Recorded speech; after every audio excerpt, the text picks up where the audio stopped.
All right, everybody, welcome to the Thursday Night Forum. It is Arsenal Fan Circle once again. You got Stan in the house. You got Ray here. I don't know who else is joining. Alonso's got the link, Stan. Alonso's got the link, so that's important. How you been, Stan? Yeah, not bad. Not bad at all. Not a bit of a boring week. Was up at BC Place on Tuesday night for Canada, Honduras. Canada beat Honduras 6-0. Good atmosphere. A lot of people, a lot of more Honduras supporters than I thought there would be. So there must be a community maybe in Canada or wherever they travel. But they did have a good representation at the game, so that was good. So good to be here to have a chat, and I see BX is here. Welcome, BX, doing his moderating. So take it away, Ray. Yeah, BX Gunner, greetings, everyone. Thanks for being here. And here we go. We had a couple of Fabrizio Romano. Here we go. So finally, just before we went on air here, Stan, I know you're not a big fan of Romano, right? But he did have the Zubamendi. Here we go. Did he? And I think he did have a Miles Lewis Skelly. Here we go. So we'll talk about those a little bit later. I think the favourite right, Misfits just joined us. I think my favourite word or the popular or the word that's getting a lot of traction this sort of transfer window is the word concrete. I knew you were going to say that. Concrete this, concrete that. Do you know what I mean? Concrete takes some time to settle, really? Stan. You can still write your initials in the concrete. You can still put a footprint. Yeah. You can still put a footprint in the concrete. But there's a lot of concrete shit going on in this window, I've noticed. I've seen even the media. I've seen the media because the media have picked up on it, and they're talking. Like you'd be reading something, and they'll mention concrete talks, and I'm like Fabrizio Romano, man, has got that out there. Yeah, I've seen a few footprints in footpaths that have not set yet. So concrete can be blighted, let's say. Canterbury Gunners in the house. Thanks for being here, Riddy. All the way from over in the UK. I know it is a very late hour, and I know when I go to Ireland, I know it's difficult to be up at 1:30, 1:40 in the morning. So appreciate you. BX said Partey leaving on a free is another blow to our fragile business practice. So listen, we're going to talk about the fixtures, but if you want to, let's talk about Thomas Partey right now. If you want to do that, Stan. Yeah, sure. Let's get into it as BX has raised it. Let the chat mold the concrete that we are. Yeah. Yes, exactly. We're wet concrete right now. Let's make something. For me, with Thomas Partey, I think, he's just turned 32 recently, a few days ago, something like that. He's 32 now. He did have a good season last season. And I think he got some sort of stat where he was like, for his position, he was like the third best in Europe. Yes. I think that was him. I think somebody brought it up on the previous show, which I didn't know about, and that raised an eyebrow. But there's always this feeling that he's not been available as much as he could have been in the time that he's been at Arsenal.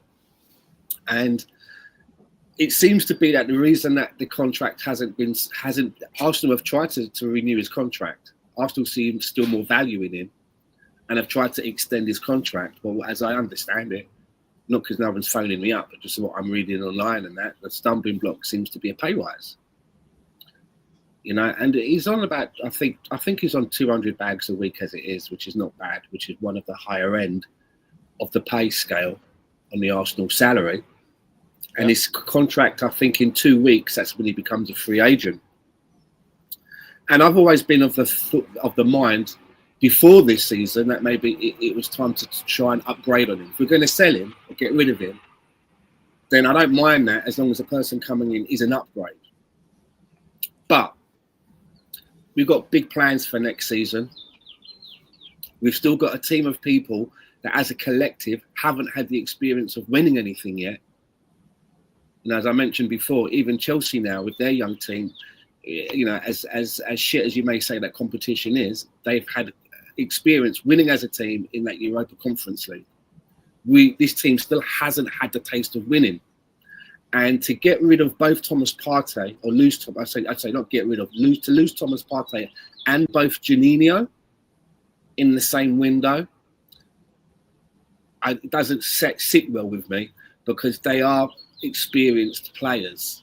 I think, do help us out in some way. And Jorginho's already gone, or he's going.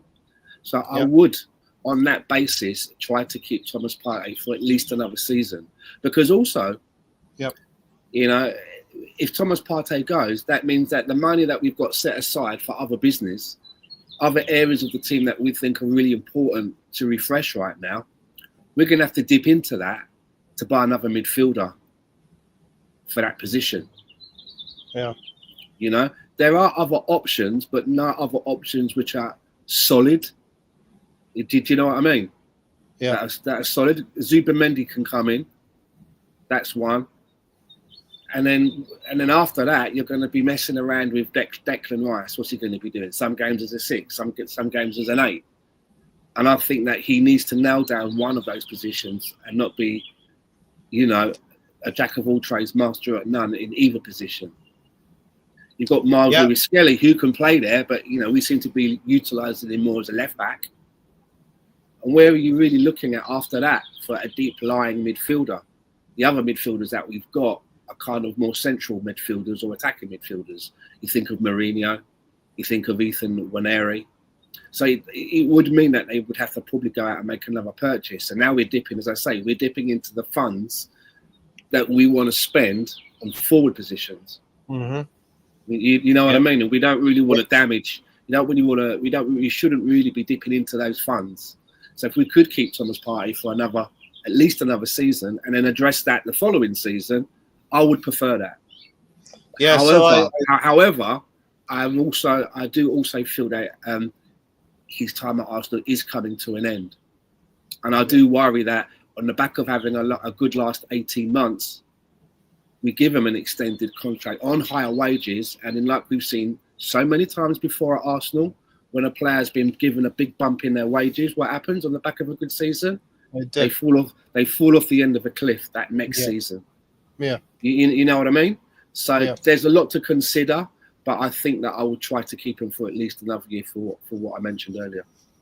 Yeah, let's dig a little deeper into this. Loudmouth Football has joined as well. Thanks for being here, Loudmouth Football. But really asked the question, is Zubimendi an upgrade on Partey? Yeah, I think he's a different kind of player. I don't think he's an upgrade on Partey. The things that what I think he'll give us, Dan, is a consistency. Partey was a little bit up and down. You'd have some really good games and some really poor games. What are your thoughts on Zubimendi? My honest answer is, if you're asking me whether he's an upgrade on Thomas Partey, ask me after about maybe 15 games or so, when I've had a good time to watch him. Because, before we were linked with him, I didn't really know that much about him then. And I haven't started suddenly watching Spanish football. I will say that, I did catch him in the, what was the recent competition that Portugal just won? The Home Nations Cup. The League of Nations or the Nations Cup or something like that. I saw a couple of the Spain games, and he seemed to be, good at his job and also involved in some of the action at the higher end of the pitch as well. I liked what I saw there, but is he an upgrade on Partey? For me, time will tell. I need to see more of him. Yeah, I think so. But I will say, when it comes to Zubimendi, even though I don't know a lot about him, it seems like a lot of people in football really laud this guy. They really blow a lot of smoke up his arse and big him up. Yeah. And Liverpool really wanted him as well. So that means that, their scouting network has seen something in there where they felt that, he could go to Liverpool and enhance that team. So he does come with a good reputation. Yeah. Zubimendi, from what I can tell, Zubimendi is he'll keep the ball moving through midfield. He's a metronome in midfield. He'll keep things ticking over. Whereas Partey has that explosive burst where he can break a press and he can go in the other direction. Zubimendi may not be able to do that so well for us on the level that Partey could. BX said Partey leaving on a free is another blow to our fragile business practices. And all I can say is players nowadays are going to want to take things into their own hands when they get inside of 24 months or 2 years, 18 months. They're going to run it down and then they have control of where they want to go and what they want to do. Especially when you get to the stage where, if Thomas Partey was going to be at Arsenal, it would be from, let's say he signed a contract, it would either be another year with an option at the end of that year. It would be somewhere around there, right? You wouldn't really want to just go, yeah, it's 2 years, But as the player, now know, the pedigree that he has, playing in the Premier League, coming second in the Premier League 3 times with Arsenal, 32 years of age. That there's always that opportunity now that Saudi Arabia can come in and give you that last big pension. Yeah. Financially. Do you know what I mean? So there is an incentive for players to maybe wind down their contract, which makes it an easier pathway to a place like Saudi Arabia. Also, as well, Madrid like players to come on the free. And I have seen some Thomas Partey links to Madrid. I don't know if just people saying that he would suit the system or whatever. I didn't have a big read. But they also do like to operate in that way, where they, a player is coming to them on the free and they get a nice signing, a chunk of a signing on fee then. Listen, if you know have what I mean? You get a nice weekly wage with 5 million as a lump sum as a signing on fee because your club's not received any money.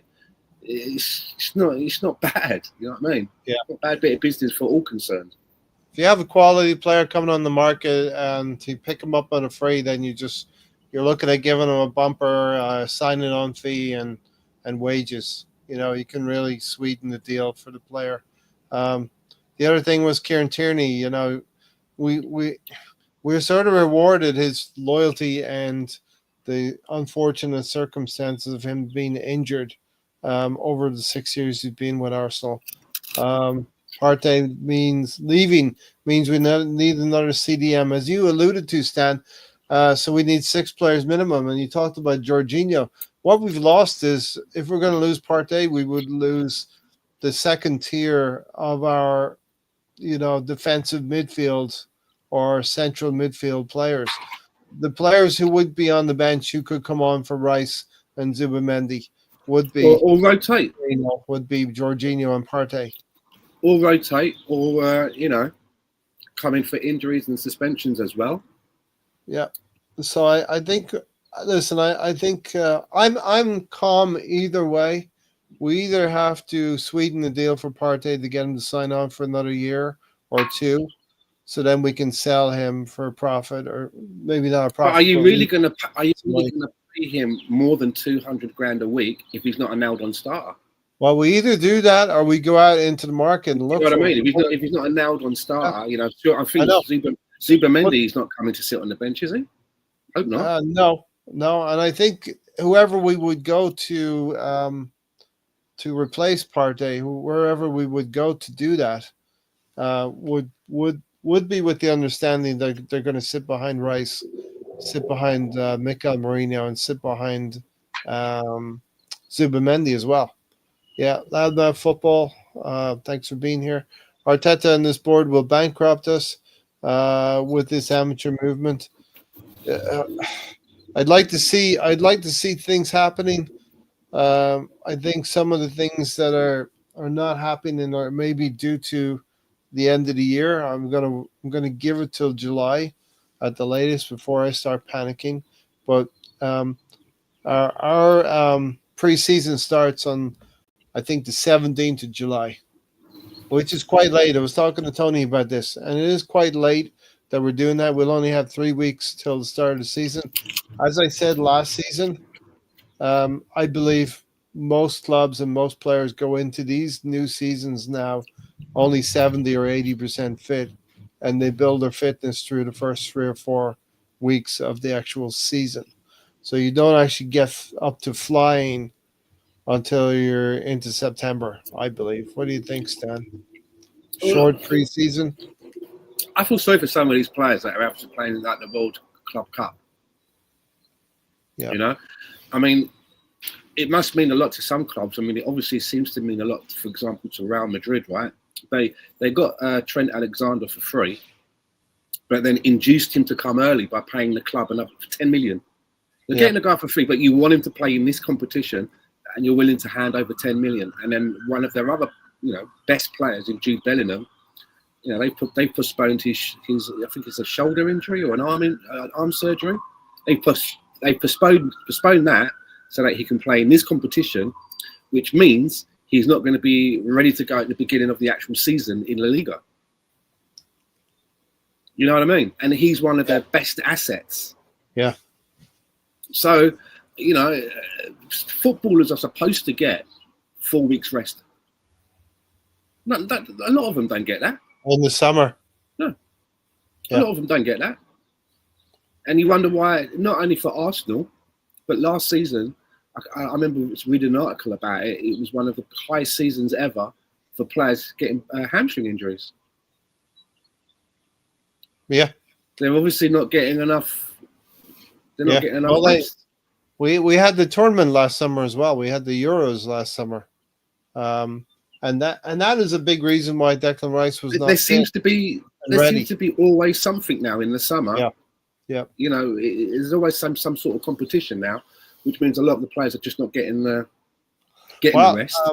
Arsenal not being involved in this Champions Cup or whatever. You've got Man City out here in the States. You got Chelsea out here. Tiger and Gunnar all the way from Australia. Thanks for being with us this morning for you and this evening for us. Always good to have the regular crew are in here. Really another bona fide Arteta call. Look, we're going to get that. We have to see how the season goes, and then we'll start believing maybe playing injured with an injury-plagued team. Keep playing players into the ground, Arteta, and that's a big problem. There is a comment here from Reddy. Did you guys read about the Timber interview about how he was asked to play with injury? That's Arteta using 15 or 16 players in the squad for 9 months of the season, right? But I think Timber is one of a number of players that at some point last season had to play through an injury. I'm pretty sure Ben White did. Yeah. Pretty sure Declan Rice did as well towards the end of the season. And I think most players do. In most clubs, most players play with something and they go. But especially with Timber, though, he's someone that's just come off the back of a very serious injury, right, which kept him out for that first season. You want to try and give him a bit of the old tissue paper treatment for a bit. You know what I mean? And like somebody mentioned, I think it was Misfit. We need 6 players. Probably not wrong. In an ideal world, we'd need 6 players. You look at that bench toward the latter part of the season. The bench every week was comprised of 6-7 players that were either academy players that had never played for Arsenal, and you knew would never get on, or fullbacks. He'd rather, and he would rather throw on one of those left backs than throw on one of those young academy kids that play up front. They were never getting any minutes, right? And he knew what Tierney would give him, but he kept going to Tierney, knowing that Tierney was going to be leaving. Now I'm fine with that. But you got to give some minutes to the academy players as well. But if you're trying to win a title and you're in a tight situation in the game, and you find yourself in a situation where you're like, we're only going to get a point out of this. I need to find something in this game where I can get 2 more points and get 3. And you roll the dice and you change your left back. I mean, what does that do? It doesn't do anything. It doesn't give a lift really, unless it's Roberto Carlos, right? And you get free kicks. But I mean, the team know they need something. The team know they need something. They see that there's a change going to happen. They look over and it's just another left back. And if you're the opposition, that's not really going to change that's not going to force you into a tactical change or anything. You're just going to be like, well, And some people didn't really care for Calafiori. I feel like he was that one left back that would give you an impact, or Miles Lewis-Skelly would, because Calafiori ended the season with a couple of goals, one at Wolverhampton Wanderers and one we remember at Man City. But when was the last time we ever saw us in a situation where we needed to win a game and we took off a defender, a risky move, and brought on another attacker. Right at the back. Yeah, no. Do you know what I'm getting at? Sometimes Wenger used to do it. Sometimes you look and you'd be like, bloody hell, we've got 4 strikers on the pitch. 4 strikers. He'd literally throw the kitchen sink at it to try and get that extra 2 points. I You know what I remember, mean? We can't do that. I got Arsene here. I got Arsene on my chest here. He would do that the last 20 minutes, and we would bottle teams into the last third of the pitch and keep the pressure on. And it wouldn't always work, but sometimes it did. Yeah. But we don't have any options to do that, right? So what we're doing, we're just changing a right back for a right back or a left back for a left back, and it's you're going to get much of a muchness. Do you know what I mean? Yeah. The squad management is atrocious, says BX Gunner. Yeah, we're mentioning the academy kids, Alonso. Tony's kids. Both right backs haven't undergone surgery this summer. So listen, I think we need to be in a position where, unlike last season, we're ready, we're fit. The players have had their surgeries. There is some long-term injuries, such as Gabriel Jesus, who will not be back till November. But by and large, we should and we need to have the likes of Declan Rice, Bukayo Saka, Odegaard, and Martinelli firing. So these are the teams. These are the situations that we need to have in situ. Miles Lewis-Skelly getting signing on as well. He gets the old here we go from Fabrizio Romano as well. What we're doing so far, Stan, is we're solidifying the contracts of players, which we talked about Partey. So we got Zubimendi. Here we go. We got Miles Lewis-Skelly improved terms. Yeah, hold on a minute. With the Zubimendi thing, I'm sorry if I'm a little old-fashioned, but I don't believe nothing until I see the picture of him. It'll probably be with Andre Berta on one side, Arteta on the other side, and he's holding up a shirt. Because there's been time, especially with this particular guy, because it looked at one point that he was definitely going to Liverpool in his career. That all seemed to be, a done thing, and for whatever reason, that didn't happen. And I'm also still aware of the Mudryk situation. That looked like a nailed-on deal, didn't it? That we were going to get Mudryk. I mean, that is a bullet dodged, especially in light of look what he's doing now, right? Current situation where some sort of failed drug test, which could mean up to a 4-year ban in his career, right? But that's a whole other story. But the point I'm making is, the stories about Madrid and that probably just like clickbait because it's a slow time for stories. They've got a print copy, but until I see him holding up the shirt and all of that, walking into the medical centre, for me, it's not a done deal yet. Yeah, that's just for anybody. But more Brady said he'd remember when Wenger would throw Shamak, Bentner, Robin van Persie on at the same time to chase the game. Calafiori is not a right back. We'd already have Henry and Bergkamp center back on the pitch. Yeah. He's just wheeling out Shamak. Calafiori's best position is probably a center back as well. Here's the one though. Listen, we talked about we got the Kepa in. That was good business for $5 million. Miles Lewis-Skelly, Zubimendi, and now we got Gabriel Magalhaes as well. He's signed up as well. In much the way I remember Tony Adams would say, he never really took a lot of time with his contract. The club would give him a contract and he'd sign it. Tony Adams. So I'm getting those kind of vibes from Gabriel Magalhaes as well. And, the thing about that is his partner, Saliba, is the next main contract that has to be done. I'm fairly confident that it will be as well. Because now that he, Gabriel's kind of set the bar, that he's going to still be there. So he's still going to have him next to him. There should be, I would imagine, a ripple effect. As I mentioned last week, whether you enjoy Mikel Arteta as your manager or you don't, and that's, there's a lot of people that go either way. The players obviously seem to be buying into what's going on there, or otherwise, someone like Megalegs, I think if he didn't want to extend with Arsenal, he'd have, plenty of suitors that would like to have his services. He's considered, especially with that, having a left-footed centre-back. He scores goals as well. He holds the record of scoring the most goals in the Premier League since he's been in the Premier League. Yeah. Which for a defender, it's not, you don't think of that as being their main role. So I think he could go anywhere. It's a good sign. Glad he's staying.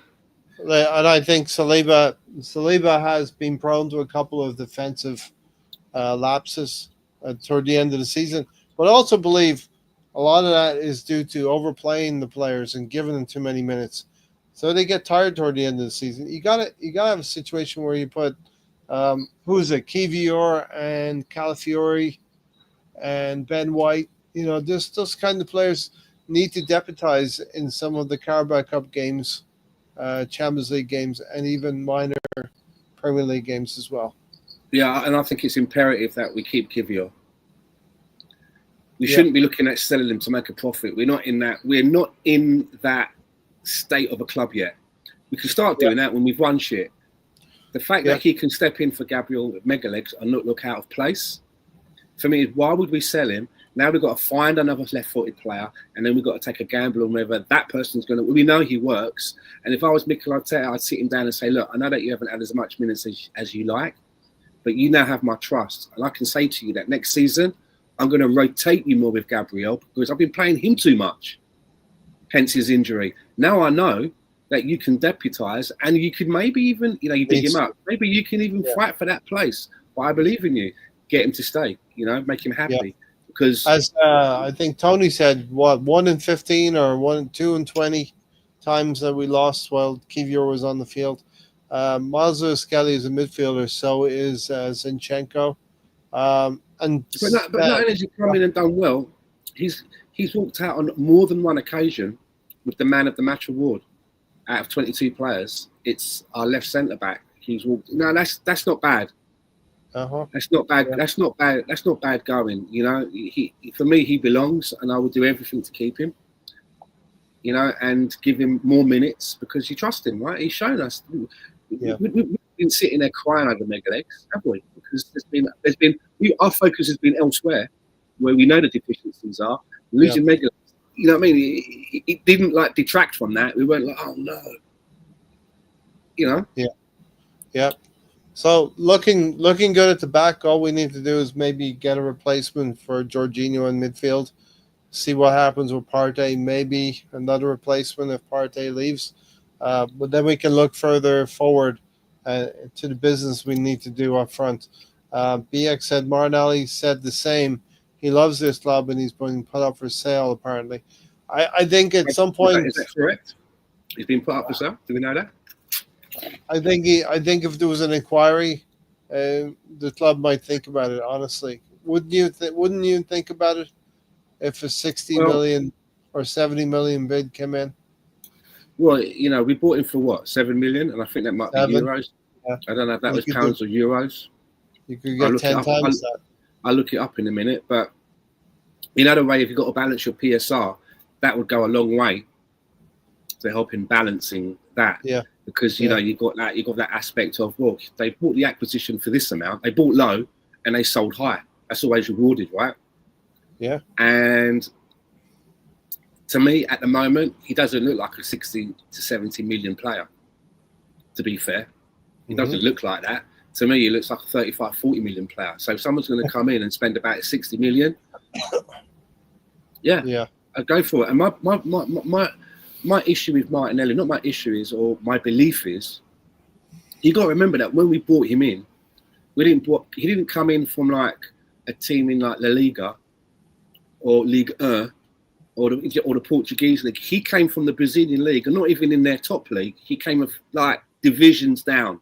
He was proper rough diamond. Mm-hmm. Do you know what I mean? It's like us going out and getting someone from Wrexham when they were down in the fucking, the non-league division, and we pluck a diamond. You know what I'm getting at? Yeah. And he's done very well to make a good account of himself the amount of levels up that he's now playing in the Premier League. But I'm feeling to myself, has he maybe plateaued in his development? Do you know what I mean? He'd be, he's a sort of player that would probably be better suited, well, let's not say better suited back, but playing for Nottingham Forest. Do you know what I'm getting at? He doesn't seem to me that for a team that wants to be winning the Premier League, he's of that quality that's going to help move that needle and come in with what's required to get the team over the line. He just doesn't seem to have done that. And I really like Martinelli, especially when he came onto the scene. I mean, that goal that he scored against Chelsea, where he just like put the Jets on, and and he has scored some good goals, and I like him. But last couple of seasons, not just one season blip, it's been a couple now. He didn't kick on really from last season. No. So if that profit can be made, do you know what I mean? If that profit can be made, that might be the difference of getting that 60 million and putting that together with whatever you was going to spend for Sesko or with Gyökeres, and going up to Newcastle and going, there you go. You can it if you want. We'll wait. Because there's talks that Liverpool might be going in for Isak for 100 million. And I'm thinking, well, Newcastle were talking about 150 million. If Liverpool are confident they're going in with 100 million, we should be going in there with 100 million as well. Guaranteed. Because if we're prepared to spend somewhere, and I don't know if that's pounds or euros. Let's call it pounds. Let's call it pounds, right? It is. If you're able to talk to Newcastle with 100 million pounds, as your starting gambit for them to talk to you, then if you're willing to spend around 70 to 80 on either Sesko or Gyökeres, surely it's worth. Because now, you know what I mean, the tier that you're shopping in to go to Isak, going to Harrods, you've got to open the wallet a bit more. Surely that's worth another 25 million. Yeah. Did you see what I'm getting at? Yeah. And you know what? I mean, it's nailed on, isn't it? You know the guy can play in the league. You know what he can do. Yeah. You know the style of play that he can do. He can come deep and link up. It's worth paying that extra 25 million and taking a gamble on someone that's coming from the Portuguese league. And as much as those numbers are high, may not adjust to this league, or it's going to go up against better defenses and better tactical systems as well. In the big games, the big managers are going to be able to do stuff like we did when we played Sporting. You didn't get a sniff. Or the other one in Sesko, who has been heralded as the next big thing since fucking sliced toast, but not for a couple of years yet. Yeah. Do you know what I mean? And I don't want to. It'd be nice to win the league in a couple of years, in the Champions League in the next couple of years. But preferably, I'd like to do it tomorrow. Yeah. Preferably, I'd like to start doing that shit tomorrow. So if it means paying an extra 25 million to get Isak, for me, you do that. Because I thought he was unobtainable. We heard it was that's unobtainable. That's why we're looking at these other things. But when you read about Liverpool preparing bids and ready to start talking, we shouldn't be timid about it and go, well, okay, well, Liverpool. No, we should be asking them for a dance as well. Yeah, making us, what I mean. And even if we don't get it, at least it shows ambition. I'd rather try than not try. Do you know what I mean? Yeah. Welcome, Michael, to the show. Good to see you in here as well. I 100% agree with you, Stan. The news that Liverpool are doing the business very publicly, I believe. So we're hearing about Wirtz, the job they got. They're not really big, and they've never been for a long time big spenders, really. Have they? They've kept their gunpowder dry for quite a few seasons. Which could be up to 115 million for Wirtz, right? That's what they're saying. It could be up to 115 with the add-ons. Yeah. Now that leaves me very suspicious as to if Liverpool are going to go in large again for an Isak. But the conversation is there publicly with Isak. Why would Arsenal could be in this conversation quietly and behind the scenes as well? And we haven't moved on Sesko or Gyökeres because we're keeping our options open for an Isak. What right, Tone? What annoys me the most, right, about it is that Turn your TV down a little bit, Tony. what I hate, what annoys me most about the Isak situation is before he went to Newcastle, and we were looking for a striker. We were looking at Isak, if you remember. We felt that what the release clause was or what the asking price was too much. I think it was something like 75 million. Again, don't know if that was pounds or euros. And so we went to go elsewhere. But then Newcastle went in there and they bought him, but they didn't buy him for that amount. They bought him for a cheaper amount. And I asked myself, if they were able to somehow negotiate, why didn't we? If they were able to go in and get Isak, not for 75 million, and for, what was it? 65? 67, 60 something. Somewhere around. Why could we not have tried to get that negotiation? And if we did, we need to be sacking our negotiation person and getting that person that negotiated that deal in instead, because he was able to do it. That's what annoyed me the most. So he might have been high at the time, but it wasn't high for Newcastle. It's not like Newcastle went in and goes, Arsenal can't pay the 75. Here's our 75. Mm-hmm. They went in and paid less than that. So why was we not able to pay less than that? So I don't want to see us get into that situation again. If it looks like, and it's the same player, right? If Liverpool are able to get talks going at 100 million, then we should at least have 120, 25 tucked away and say, yeah, we got 100 to start. We can sit at this table. Yeah, and then maybe the player makes a decision, right? I believe if Liverpool is in this conversation for Isak, Arsenal are definitely thereabouts as well. They've got to be. Liverpool paid. They've got to pay. They paid for Frimpong. They're going to pay for Kirkhouse, and they paid for Florian Wirtz. That's the guts of 200 million right there. 160, 170 easily. You can't tell me they're going to go in again with another 130. That would take it to 300 million without any money coming back to them. You know what I mean?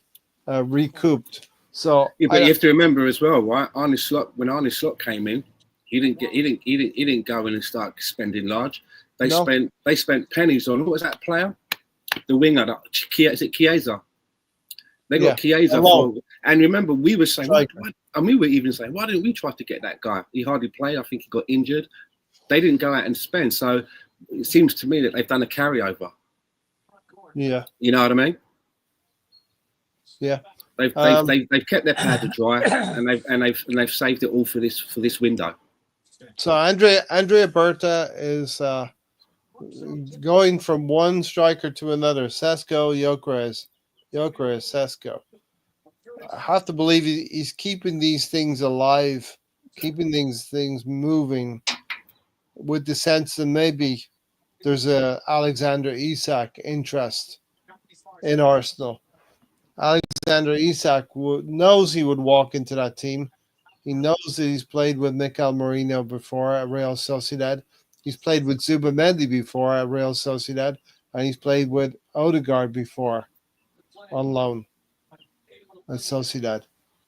There's a number 14 jersey available, and he wears 14.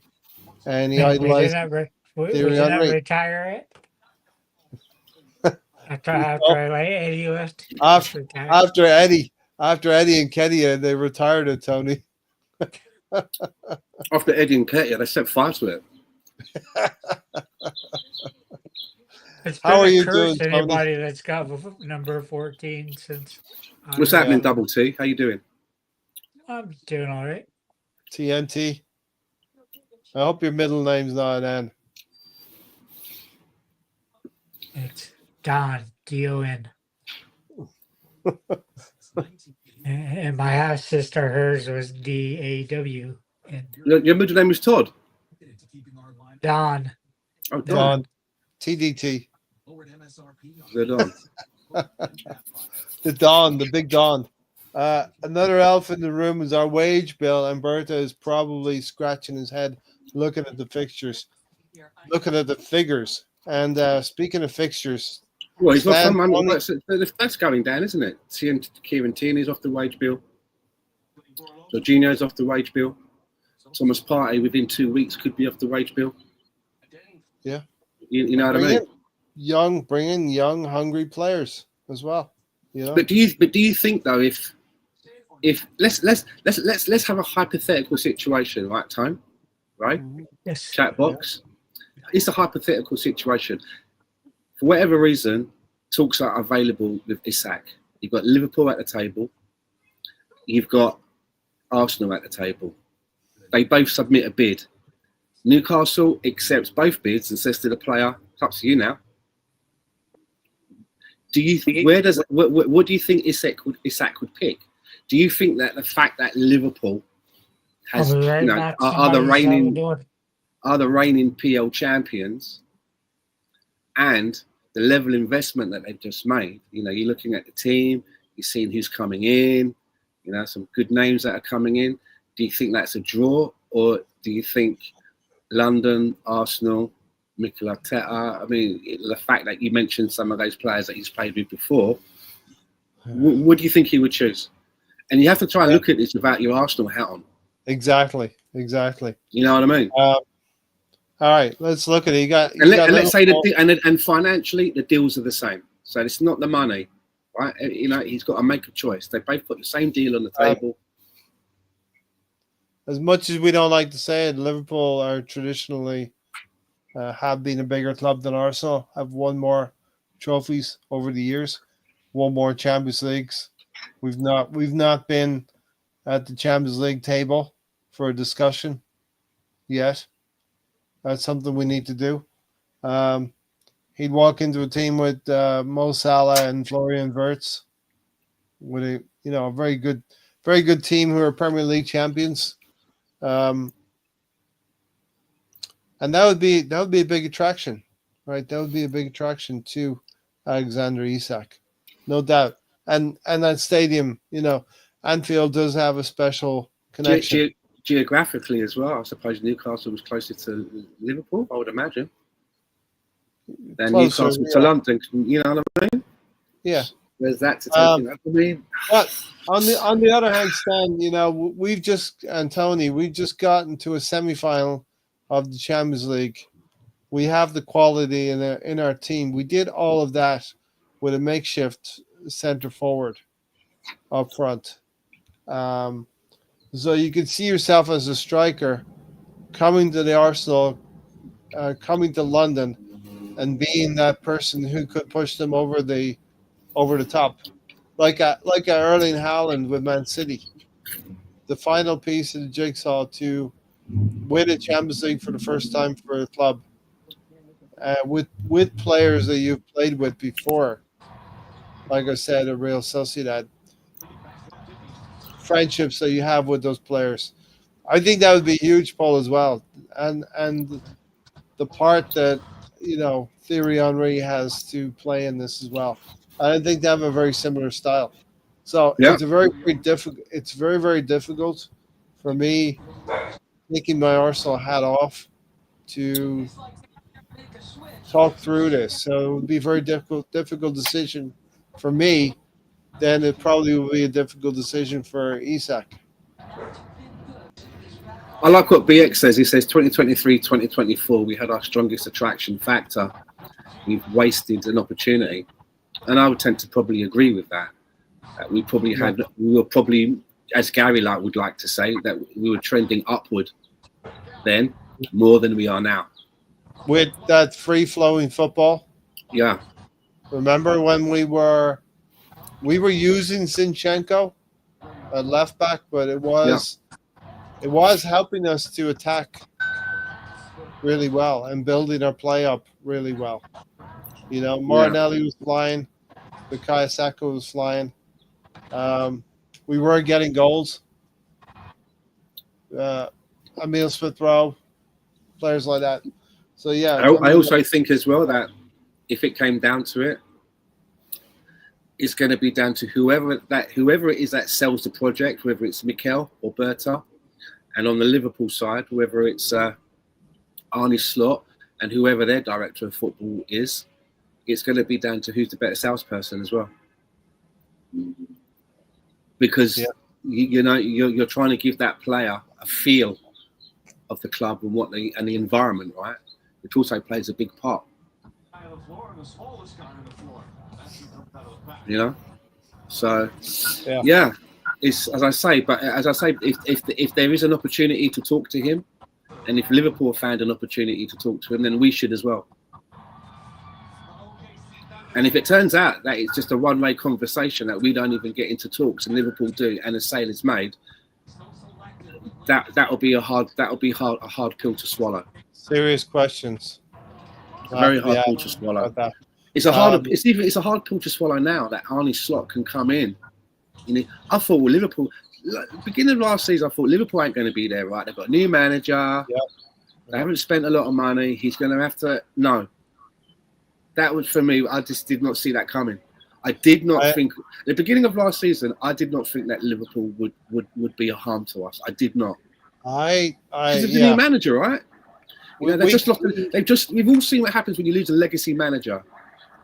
I thought they'd be in flux for a bit. Look what happens at Chelsea. Look what happened at Man United. Look what happened to us. Do you know what I mean? We went through Unai Emery. So I thought that there's going to be a big period of adjustment. But fuck do I know? Isak is the unicorn that got away. Tony. Michael is a fan of yours. Tony at the far post. We went after Havertz. You know what? I could see Tony lurking at the back post, just lurking, unmarked. Yeah. Well, he's got that that McDonald's criminal outfit on right now. The hamburger. The hamburger. That's what it is. I didn't notice that. The hamburger. I just need his hat. Tony's watching Ascot. No, he's watching something far worse. Basketball right now. Not worse. Tony, it's football. It's Arsenal. We had Jesus on over 200 and brought in Havertz on 290. Wages are the wages. Wild. Yeah. If I was Arsenal, I would just buy out Jesus. Just end the contract now. Yeah. Michael said Liverpool is the club I wish we were. Stan and Tony, we should be the best club in the Premiership with proper ownership. I remember Stan and Tony when Alex Ferguson took over Manchester United. He vowed that he would close the gap between Liverpool and Manchester United.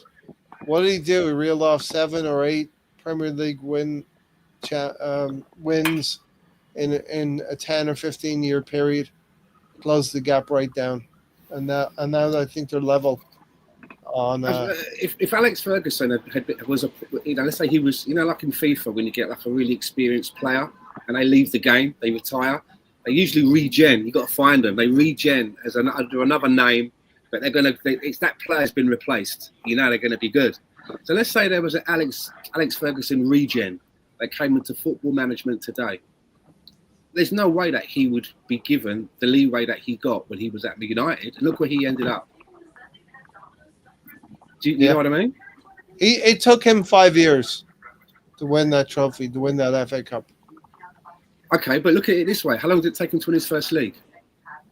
7, 8 years. So he didn't win his first league, right, until 8 years into the journey. And when did you say he won his FA Cup?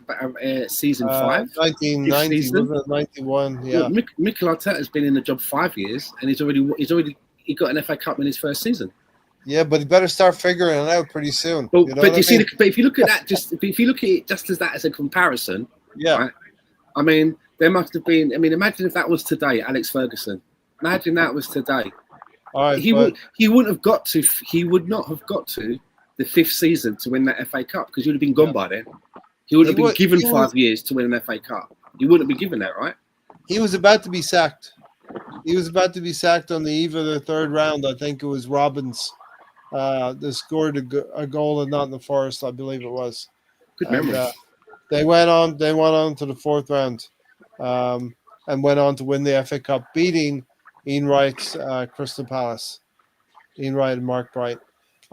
Isak is the newest Benzema link. It's never happening. Yeah, Yeah, like what's his listen, name? What's that? Who's the other one? Julian Draxler. Uh, yeah, but he's there's got like the top quality. Benzema's a they good were. player. I got to be fair. I got to be fair about that. Benzema's. Sorry, Tony. I'm surprised Benzema did that good late in his career. It's a bit like Oliver Another kind of Giroud a surprise. Olivier Giroud. in that Liverpool are category, much right? I better mean, run the, club the than geezer Arsenal. is still playing football. Oliver Giroud, and we were so quick to get rid of him. And Uh, when we got rid of him, he didn't sink. He went on to better things. yeah. If you look at his personal accolades and trophy cabinet and medals, he went on to better things. And we were saying like, oh, Plan B. Do you see how we get sometimes? Yeah. Oh, Plan B. Oh, he's no good. Let's get rid of him. He went on to be other people's Plan A He and got was medals and shit. and I France as mean, well. you know, He's still a regular in the France. he's one player that I wish we'd kept longer. There was more mileage on that clock. Oh yeah. It's We even more. used.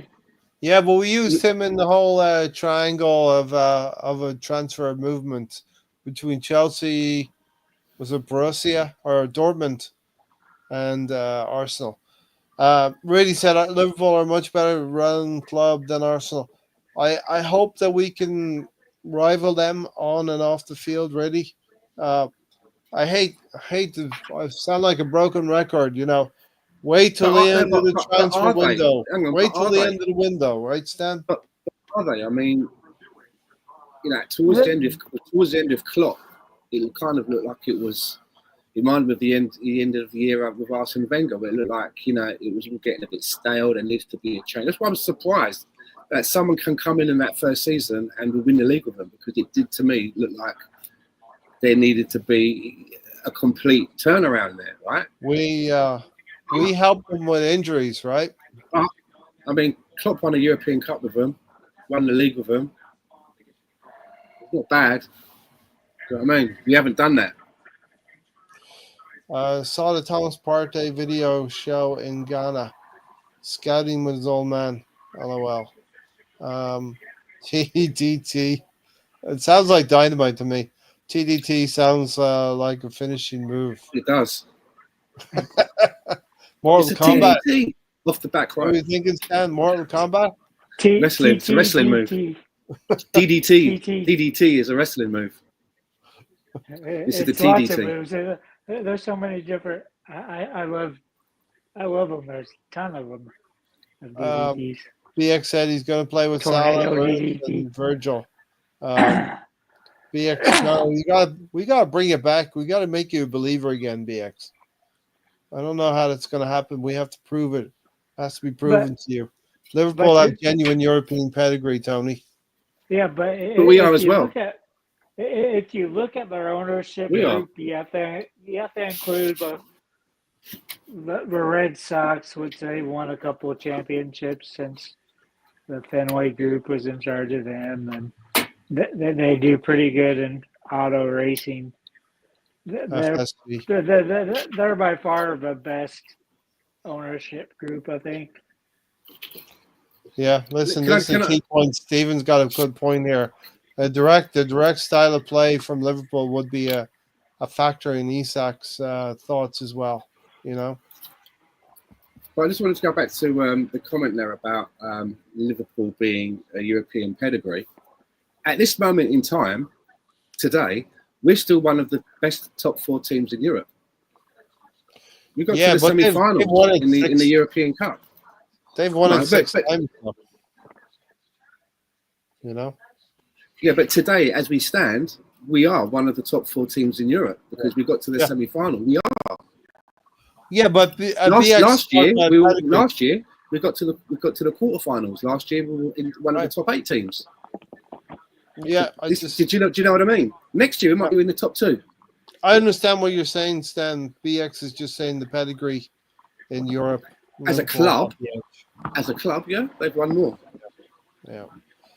Tiger and Gunnar is in the house. Arsenal is like that schoolboy who was too shy to ask the best looking girl in the school with Isaac. A bit like that.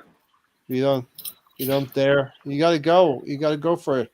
Sometimes you've just got to put on your dad's aftershave, go out and buy a silk shirt, and front it. Just front it and ask her for a dance. You know what I mean? Yeah. What's the worst that can happen, right? Turns out she might not be into jocks in the first place, right? And you're in. As BX said, 23, 24, we had our strongest attraction factor. We've wasted an opportunity. The free-flowing football we had 2 seasons ago. Tony? Because we changed formations. We went from a 4-2-3-1 to a 4-3-3, and that's why Odegaard struggles, because he's doing all this. I think we were still playing duty and bullshit. We were still playing 4-3-3 in 2 seasons ago. No, we weren't. Even Ivan Toney would have gotten us more points and won us a cup last season. It was 2 seasons ago where Odegaard had 15 goals, right? Yes. That year it was 4-2-3-1. Okay. I'll go along with that. So he's in his preferred position. Yeah. He's not a box-to-box guy. Yeah, he can do a defensive work, but then you're not providing Saka the ball or getting it into the middle by doing cuts and stuff. Tony needs to get back to his cricket. It was ready from a few minutes ago. Really can send me a cricket bat. Did both of you see have a chance to have a look at the fixtures? I just said it to you. I didn't look at it because you know why, Larry? We play everybody plays each other twice. I know. You're on mute, I think, Stan. The only people here's the thing with the fixtures, right? The only people that look at the fixtures and care about the fixtures is us. Players don't. I was listening to this thing earlier, and it was on ESPN FC with Stevie Nicol. And they brought it up. They said, like, you know, they were talking about the beginning fixtures, and they said, Stevie, as an ex-player, you know, did you always look at the calendar to have a look at what the fixtures would be? And he just went, no. We don't sit there each week and look at the calendar and go, you know, we can get 2 points here, maybe a point there. We just look at the first game. That's all we're bothered about. That's my bad impression there. All we think about is the first game. Yeah. And he goes, I know it sounds like a bit of a cliche. That's probably Stevie Nicol coming in now for the terrible impression. That's the impression police coming. Like, hold on. Bad impression. Vancouver. So he comes out, you know, he said, I know. For the Hamburglar. Go for the Hamburglar. He said, I know it's a cliche. He goes, but as a players, we just look at each week at a time. Yeah. And I even went to the geezer sat next to him. I can't remember his name, but he had a terrible jacket on, check jacket on. And he said the same. As a player, no, we don't look at the whole running list, or, you know, we just look at the first game. We want to know the first game is. And one of the things Stevie Nicol says, he goes, you know, when we look at that first game, we're hoping, obviously, that one of the fixtures isn't a team that's just come up, because a team that's just come up, it's their first game in the Premier League. It's like an FA Cup. I think our first home game is Leeds. Well, there you go. Yeah, we have a bad record on opening day. What? Okay. Well, we have a good record on closing day, so we're going to go to Selhurst Park, Tony, at the end of the season and win at Selhurst Park. So, you know, it was written in the stars, Tony, when we got the fixtures, and it said Selhurst Park is our last game of the season, last Premier League game of the season. You know, so now I can talk about Selhurst Park every week during the countdown. We'll always have Selhurst Park. It's not cool to me as well that, you know, our last fixture next season, as you say, is at Selhurst Park, and the first ever Arsenal game that I ever went to was Arsenal at Selhurst Park. See? The first ever live match that I ever went to. There's so many things, isn't there?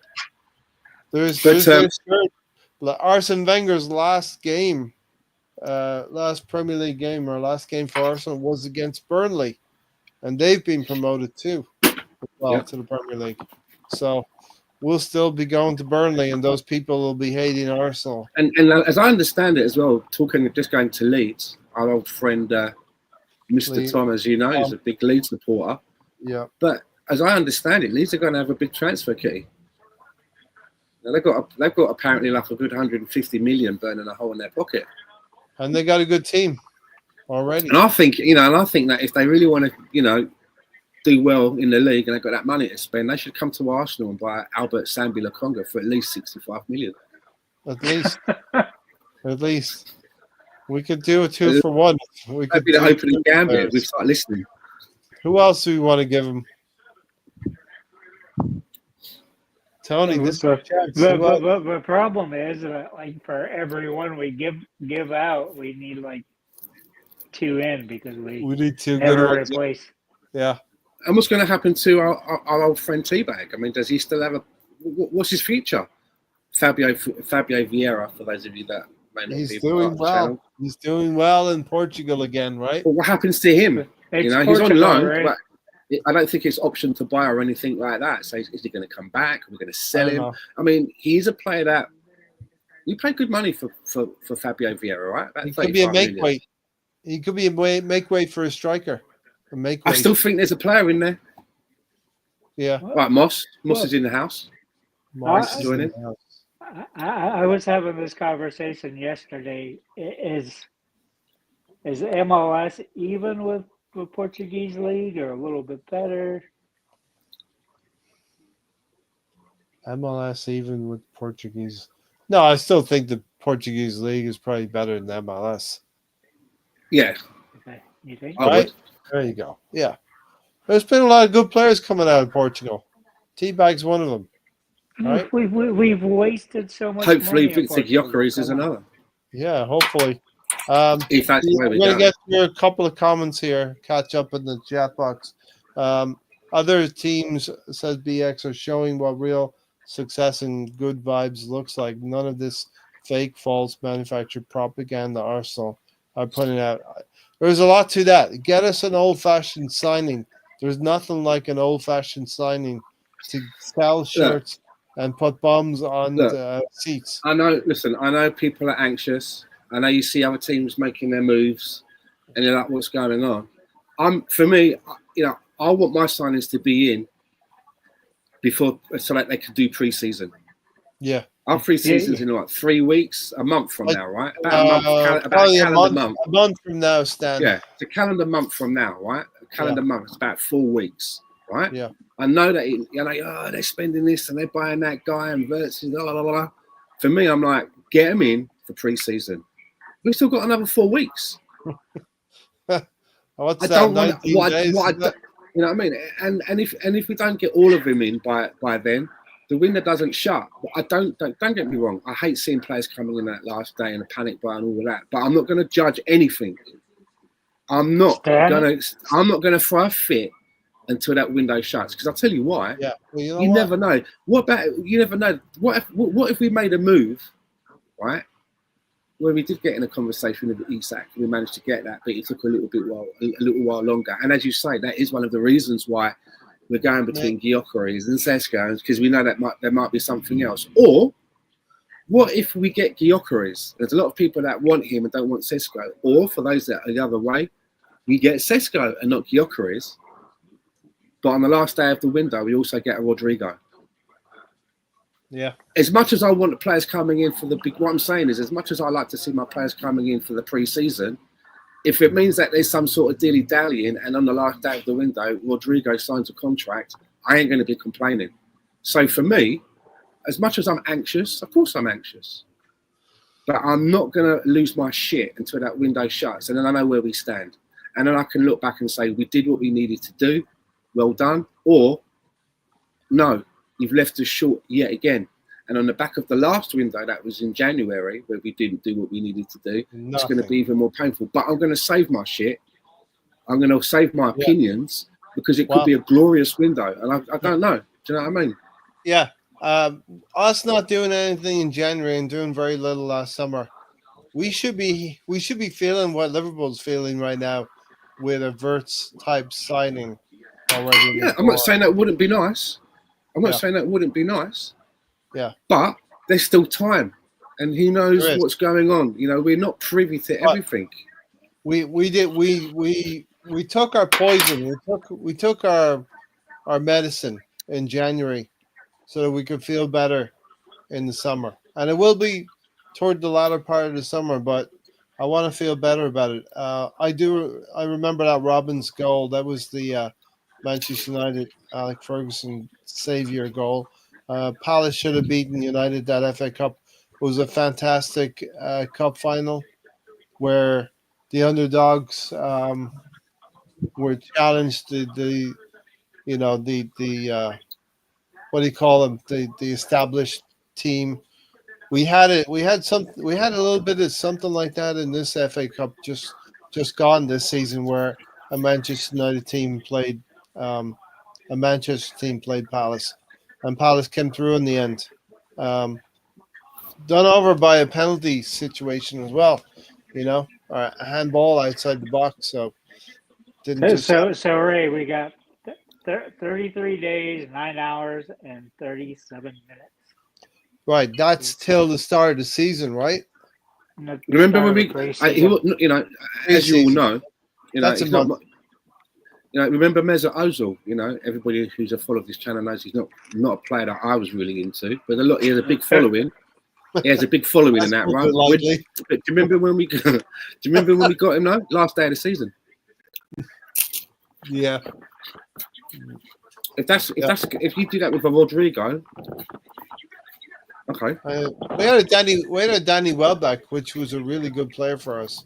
I think that was last day of the season as well. Yeah, that's right. And we're looking at like Nico Williams, where right now he's going somewhere else, isn't he? I can't remember where it is. He's going to Barcelona. Barca. Have you read the goalkeeper Martinez links to United? I would say that's very, very possible that Martinez could go to Manchester United, given the financial state of Aston Villa. And last summer, some people were lauding all of the business that Villa did with all of the players that they brought in. Well, they failed to get into Champions League. I don't know where into the Champions League for sure. Yeah, that's what hurt them. That's what hurt them. Yeah, apparently the money that they spent, they made a gamble on doing sort of business, whether it's salaries or whatever. But it depended on them getting into the Champions League. And if they didn't get into the Champions League, what it would mean is that to balance, you've got PSR and FS, whatever. There's two of them, right? But for them to be able to be in a good place, let's call it that. That's FP. Then it would mean that they would have to sell some assets. Had they got into the Champions League, there would be revenue coming in from that, right? And that would have paid off the gamble in their investments. So now they're going to have to sell. Yeah. How many points back were they? Were they 1 point back?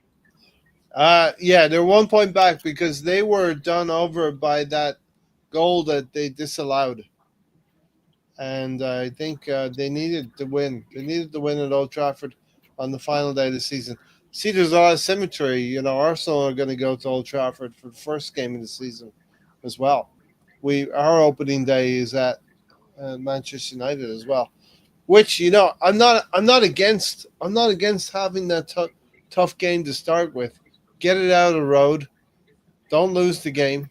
A draw would be a good result at Old Trafford. A win would be great, but we should be all over somebody like Ollie Watkins as well at Aston Villa, just the same as Manchester United going for Martinez as goalkeeper. We should be all over that. We're seeing the same delinquency in our transfer business year in, year out. It's hard to believe we're going to do something exciting. Yeah, where's Alonso? You see what happens, really? You don't supply him the link, and he's all over you. When you supply him the link, he's gone. Don't show up. Doesn't show up. You're a fair weather YouTuber, Alonso.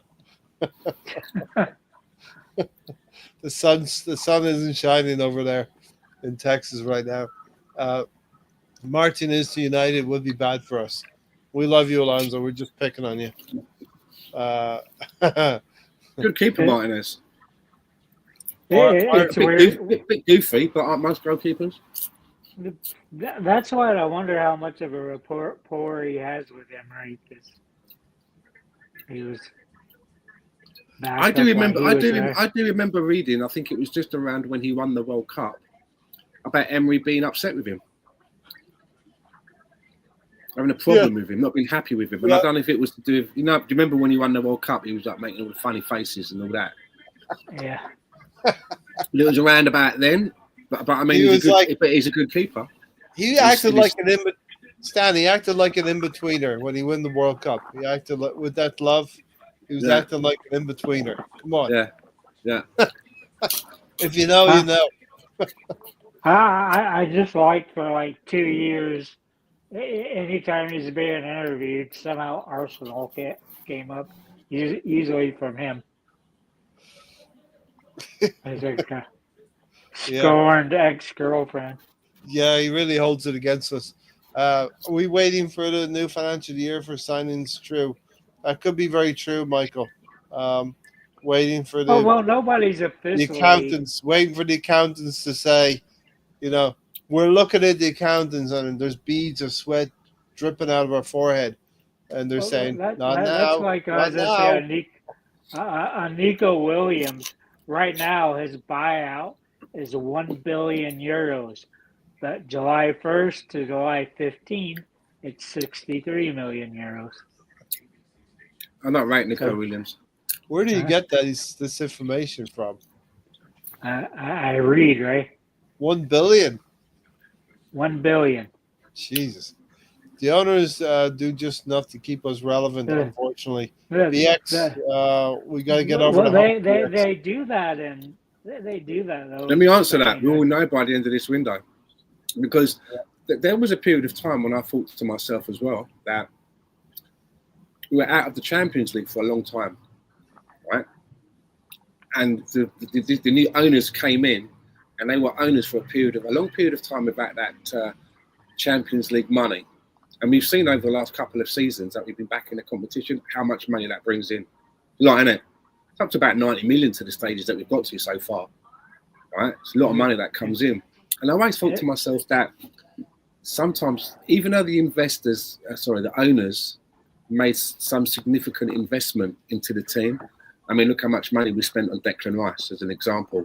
The amount of money that we spent on the Havertz, rightly or wrongly. But the amount of money, I always thought to myself, are you just spending enough to get us back into that top four? Yeah. Because, that goes back to that last January window, it wasn't Mikel Arteta that didn't want to buy forward. Uh-huh. Mikel Arteta didn't turn around and go, no, we're good. He said in interviews that, of course, in another interview, he was asked about it, and he said, did I not make myself clear in the previous interview? Yeah. Yes. He really reiterated, did I not make myself clear? I wanted to strengthen that area. Yeah. So I always thought to myself, so what's up with the owners then? Are they just trying to get us back into that Champions League to get that money, but not enough to finish the job? And we're going to find out this summer. For me, this summer is going to tell us whether that is the case or not. Yeah. Because who knows? Who knows about this dilly-dallying between Sesko and Gyökeres? Who knows what that really means? But at some point, whatever this game is that's being played in our transfer window, they can't play it out forever because the window shuts on a certain day. Yeah. And we'll be able to see exactly whether we've got okay, they were quite genius in how they played that, looking what we've got, or we're going to be what the fuck was that all about? You had all this fucking time, we had all this money burning a hole, and this is what you've done. It's going to be one or the other. One or the other. For me, I hope it's the former, because it means then that we've got an opportunity with that following season. And I do feel a little bit anxious, but I've been doing this a long time. Do you know what I mean? I've been doing this for a long time. I've been through a lot of transfer windows and that. And now, that's the reason why, if you joined late, I didn't pick up on the fact, I have Fabrizio Romano actually blocked or muted on Twitter. I don't see all this bullshit. I'm just not into all that.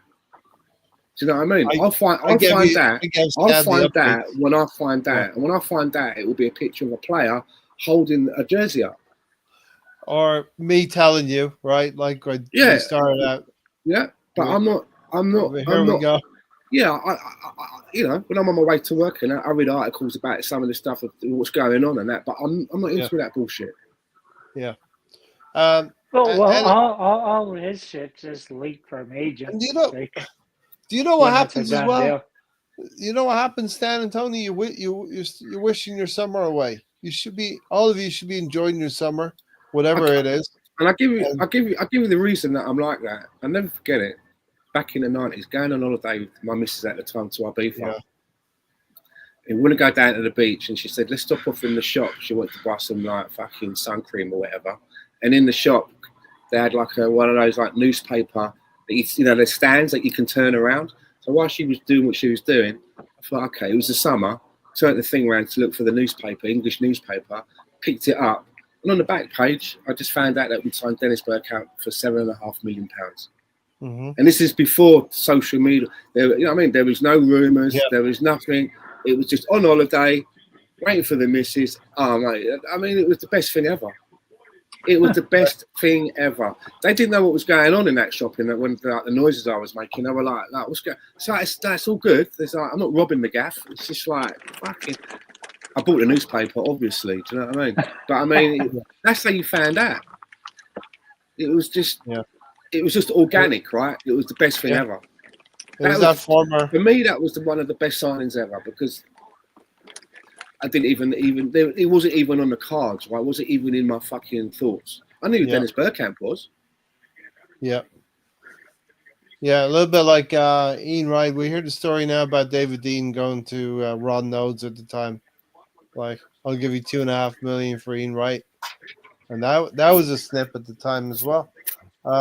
Misfit said we don't play 4-4-3-3. We play 4-1-2-3, 1 CDM and 2 8s. Tony. They always have it as 4-3-3. Yeah, on the fucking when you look at the thing, that's what it always shows. But that's not. It's like when we're off the ball, we're 4-4-2. Doesn't show that when you put the phone up. Do you know what I mean? To look at the lineup, it's very fluid. But there's something that I wanted. There is something that I wanted to ask you guys and everyone in the chat, right? Because we're talking about it as we were still talking about forwards and everything, yeah. Yeah. What do you think Kai Havertz's role will be next season, should be next season, and opinions of him? Because for me, when he first came in, for me, initially it was just like, not another geezer from fucking Chelsea. What's going on here? And they are a feeder club now. Do you know what I mean? And then he looked at the money that we were spending. I was like, that's a lot of dough. Yeah. Do you know what I mean? And you remember the season that he came off the back of at Chelsea was woeful. Do you remember that season for Chelsea? The Chelsea fans were just like, this guy, it wasn't working. However, I don't watch their tactics, but whatever they were doing, Kai Havertz had a stinker of a season. So I've gone out and paid all that dough. And then we find out paying him quite a lot of money and all, paying him a lot of coin. He's not coming up on a cut price to revive his career. We've made him the highest paid player at the club, right? Yeah. And then we start playing in midfield and it's not happening. It's just like, what's going on now? So, I mean, we thought he was supposed to be the Granit Xhaka replacement. And we soon found out in the back of Xhaka's last 2 seasons that wasn't the case. And then by whatever virtue, we started playing him as a striker. And I was really disappointed when we first got him. I wasn't happy with it. You know, the Chelsea thing again and the amount of money. I thought that money could have been spent elsewhere or better. The amount that we were paying him, that meant that we were going to have to play this guy all the time, right? You don't pay someone that much to sit on the bench and rotate. No. But I do think he's handy. I do think that if he didn't get injured last season, he would have scored more goals. Yeah. Sometimes he does miss some opportunities that you're thinking, or his decision making, you're like, what's going on? But I do think he's worth, if in a full season, maybe 16 goals a season, not to mention assists. I think he needs about 3 chances, Stan, to score a goal.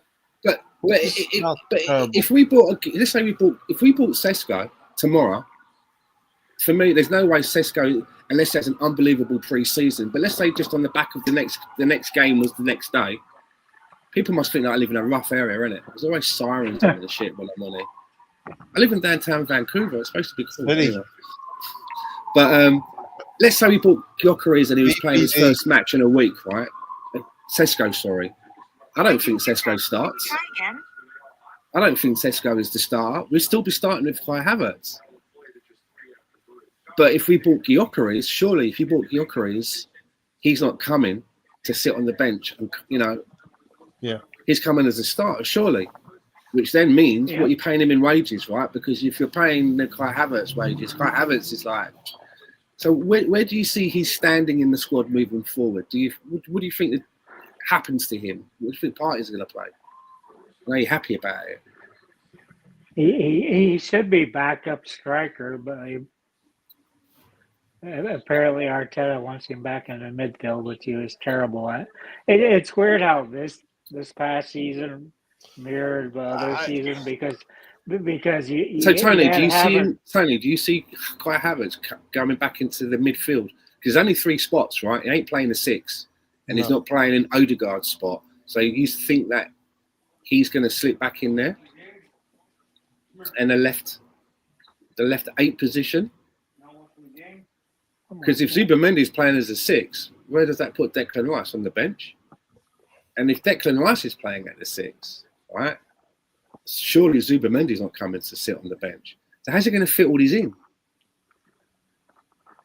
The only way it works for me, is if when we start next season, Havertz is playing in the same position he ended it in. Yeah, 9. It's the only way it works, right? Yeah. Which means there's going to be a striker that we buy that's going to be on the bench. Unless you really want to, unless you buy an Isak, then obviously that, then you just hurt Isak. If you buy an Isak, then you just end up hurting Kai's feelings. And that, again, that's doable if it's for Isak, right? The right thing to do is to buy Isak or Gyökeres. Therefore, putting Kai Havertz to the bench, where he can play maybe 25 minutes every game.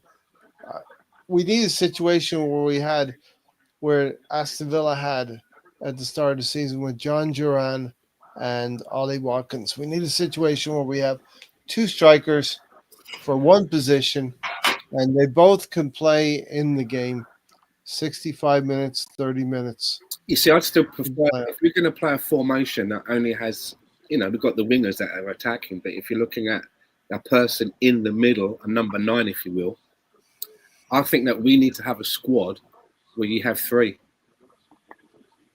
You have, you've always got 2 on the bench. You need 3, not 2. 2's not enough. I'll tell you the reason 2's not enough.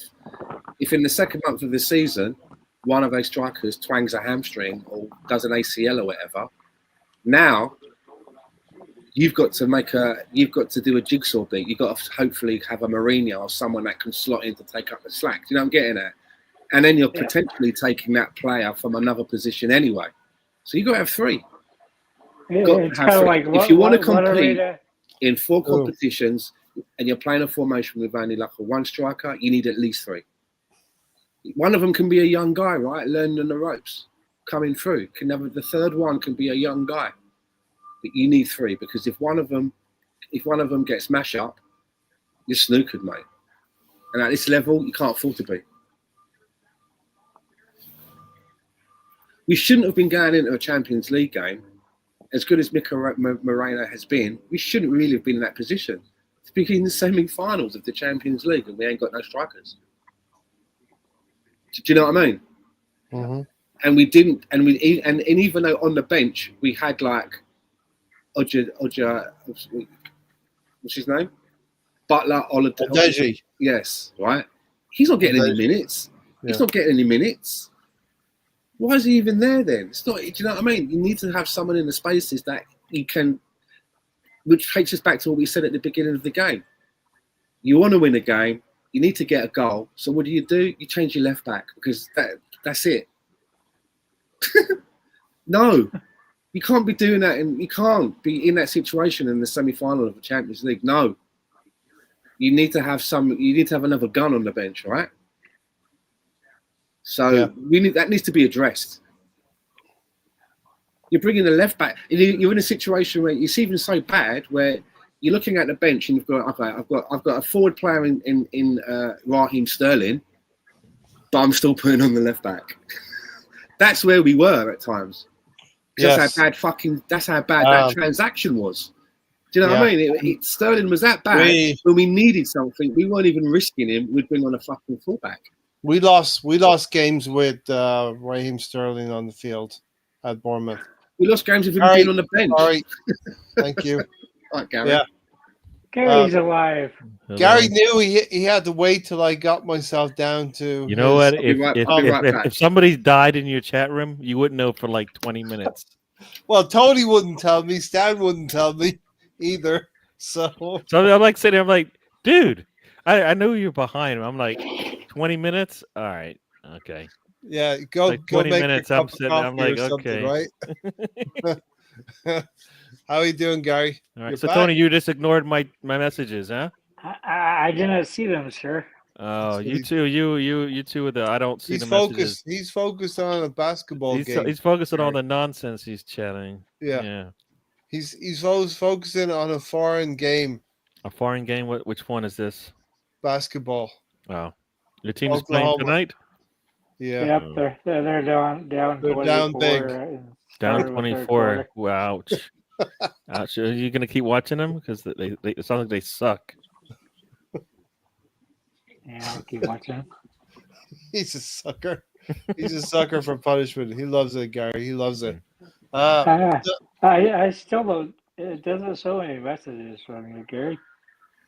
What do you mean? Gary, in the chat, dude, like 20 minutes ago.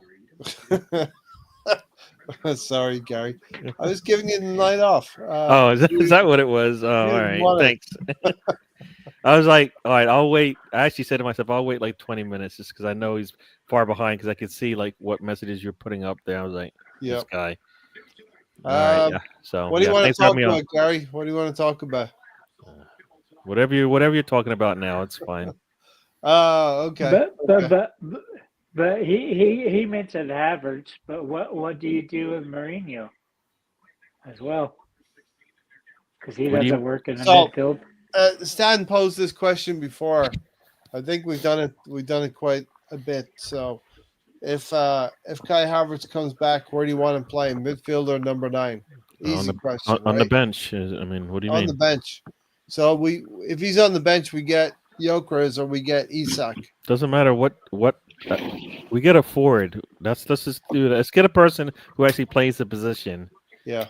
So if you do that, that's what you do. You put a forward in that position, and then I don't know where he plays.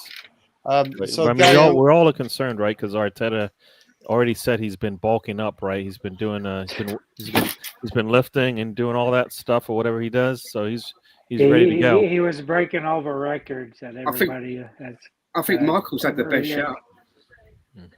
Michael says Havertz is the Odegaard replacement. Maybe not replacement, but I do think that, if we've got a good squad, that Havertz and Odegaard should be in that position on the pitch. That means, as I was saying earlier back with Kivior, now we can give Gabriel more rest because we can believe in Kivior, for example. That would be the pitch. You're going to play more minutes because I trust you, which means Gabriel doesn't have to play as many games. Maybe that could be the same thing with Odegaard and Havertz, sharing that position, sharing that role as the attacking-sided creative on the right-hand side, right? If you know what I mean? If we've got, I'm saying, let's say we've got Isak. That area is now covered, right? Now that means Havertz and Odegaard, they can last the season. They can share that position. We can rotate. We can compete in 4 competitions rather than putting all of our eggs in baskets for one competition because we know that we've got quality. If Havertz can work in that position, which he kind of played more on the right side when he played for Leverkusen. When he played for Leverkusen, it was like, some of his best football. So I think that's a good idea. Yeah, I just don't see it happening though. Mikel Arteta's not going to deviate from. Yeah, but what I'm saying is Odegaard he can't play every game in all 4 competitions. If he plays like Odegaard, then I don't want him. No, but what I don't want somebody who's going to be like you just mentioned Odegaard and Havertz in the same sentence. If we're getting Havertz to play like Odegaard, then I don't want it. Yeah, but I'm talking about that. Okay, I'm talking about Odegaard in that first season when he scored 15 goals. That Odegaard, that role, that style. If that can happen, Odegaard can play like that. and Havertz, I'd like them to be able to share that role because Odegaard can't play every single game. That's what I'm saying in a perfect world. But yeah. If Odegaard continues to stink up the house, the last season was terrible, awful. But there was flashes of good form. There was no flashes. Right at the end, there was flashes. No, that's not a flash. That's not even that's barely a blip. It was more like looking through squinted eyes. There is no. You had to search really hard to find good games. I did have to squint my eyes. Late in the season, when the games don't matter as much and teams are tired and they're done, they're either made it or they're going to get relegated. Nah, that's not when you go. That's not what you build your next season on. Come on. Those flashes to me were badly pixelated. They were Minecraft. You thought you saw a really good game from him, but you can't tell. Yeah. That needs to change. No. I mean, Havertz is good as one of those top the guys at the top that press, because we saw that when he first came on after he came back from injury. First thing he did was up top pressing. He can do that really well. But in reality, if I was given the money, I would have gotten a replacement for a starter in the center position, a left wing, and maybe even that attacking mid, like Erdogan's position. That's what I would have gotten. That's what we need. I like that. Everybody likes to think Erdogan is going to come back, but he's not going to. If he comes back and he's in that form when he scored the 15 goals, right? I don't think that's him. Anyways, I think that was a blip. Odegaard at his best, that blip, but that's how you want somebody in that position. For me, Martinelli could be a blip with 15 goals in one season. There's only three people that can play that role, and that's either Odegaard at his best, going back to the blip, or Havertz or Waneri. Yeah, you know what? Waneri, they're the three choices. Waneri, that's his position, and that's why he should have been playing last season. Arteta basically ghosted him, and we don't know. We've seen what he does anytime he comes on the pitch. He lights a fire as to whatever attack he's in. Arteta doesn't get that, or else he would have played him in strategic positions when we needed it. But look at it this way, Gary. Right? Let's say Odegaard has to miss a game for suspension or whatever, and Mikel Arteta, put yourself into Mikel Arteta's brain, right? And he's looking at who he can put in. He's got Kai Havertz there, who's paid. Trying to make me cry. You want me to cry? 65 million. You want me to cry? No, I don't want to. Let's not go down. You got the owners. The story ends badly. I'm crying. He's on 290 grand a week. Or you've got the kid. Make me listen to this. Who's he going to choose? He's not choosing the kid. He's not going to choose the kid. Maybe I would, but he ain't doing that.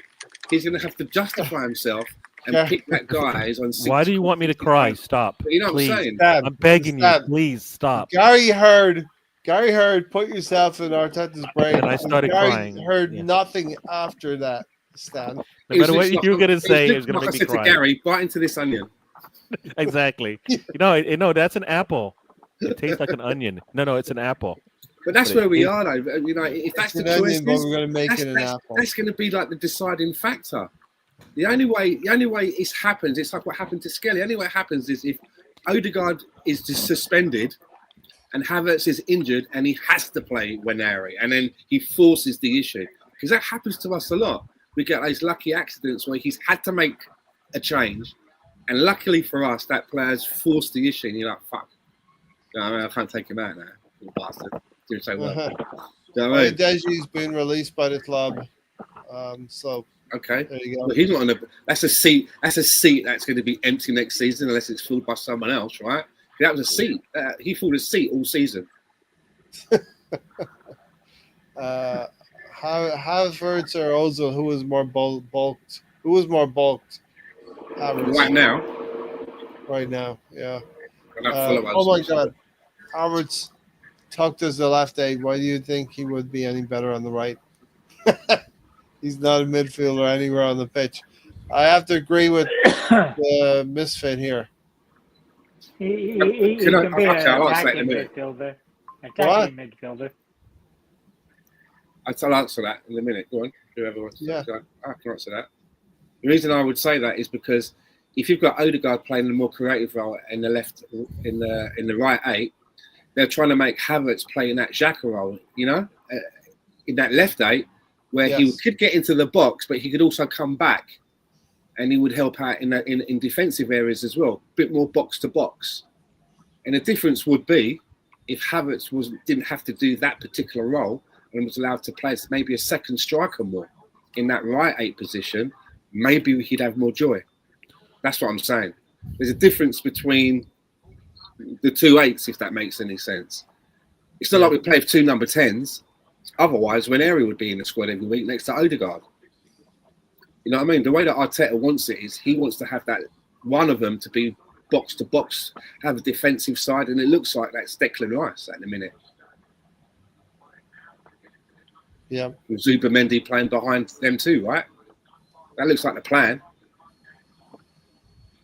Or Thomas Partey playing behind those 2. Do you know what I mean? But if Partey's going to leave, then that needs to be addressed because there's no more Jorginho.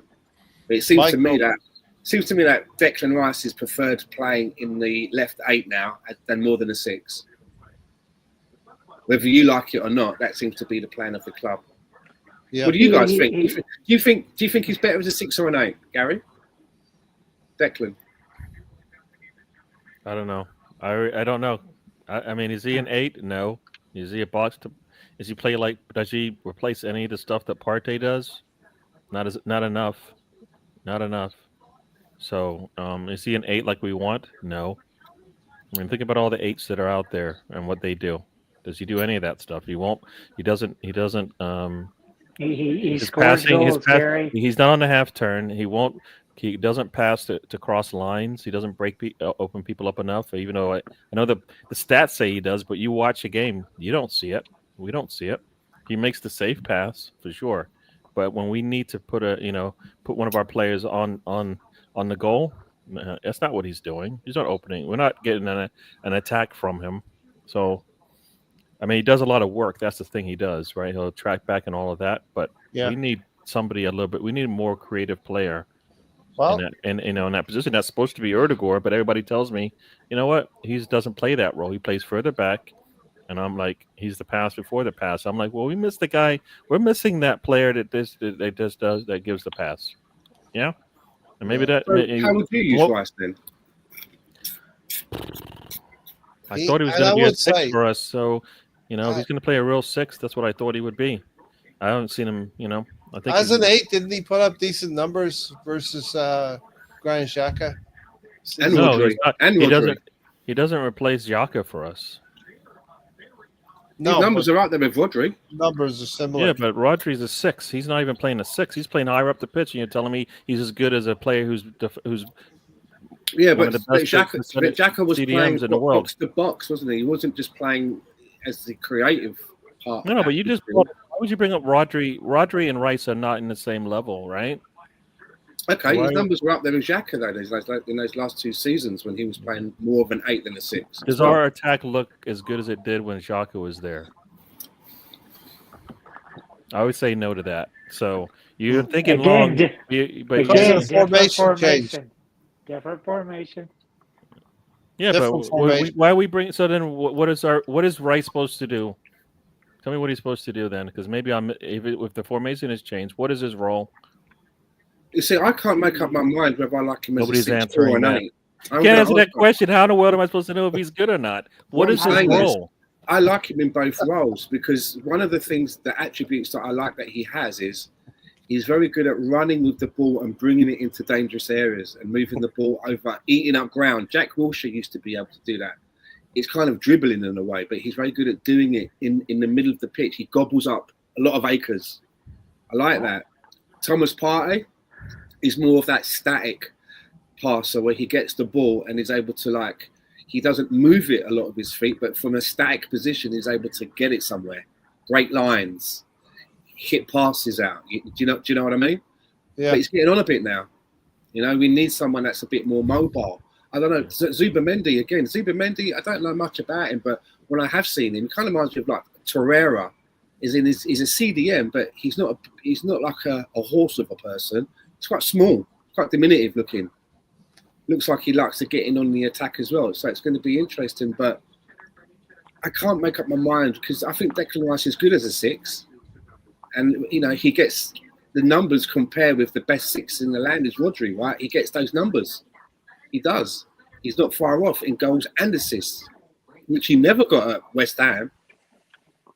And then you see him when he plays as an 8. I quite like him as an 8 as well. His goals output is going up season after season. But we're going to have to do something with him. We paid 100 million quid for him. I just think we miss. Our talent ID is like it's always been off. He's not worth 100 mil the way we're playing him. He can't. It's taking a while to secure his own spot. So when I look at that, I go to myself, you know what? Your talent ID is off if a 100 mil player cannot secure a spot. I mean, we were saying he's 6, we're saying he's an 8. Well, now we're saying he's an 8, right? He doesn't break lines with his passing because he won't make the pass, right? He is great, as you said, on the dribble, and that's why he worked so well in the PSG game. But you know what? We don't play that many teams like a PSG who will actually go at us and put us under pressure like that. Most of the teams will sit back, and that's where we don't get as much out of him, right? He looked really good in the PSG. Him and Miles Lewis-Skelly were the only ones that wanted the ball.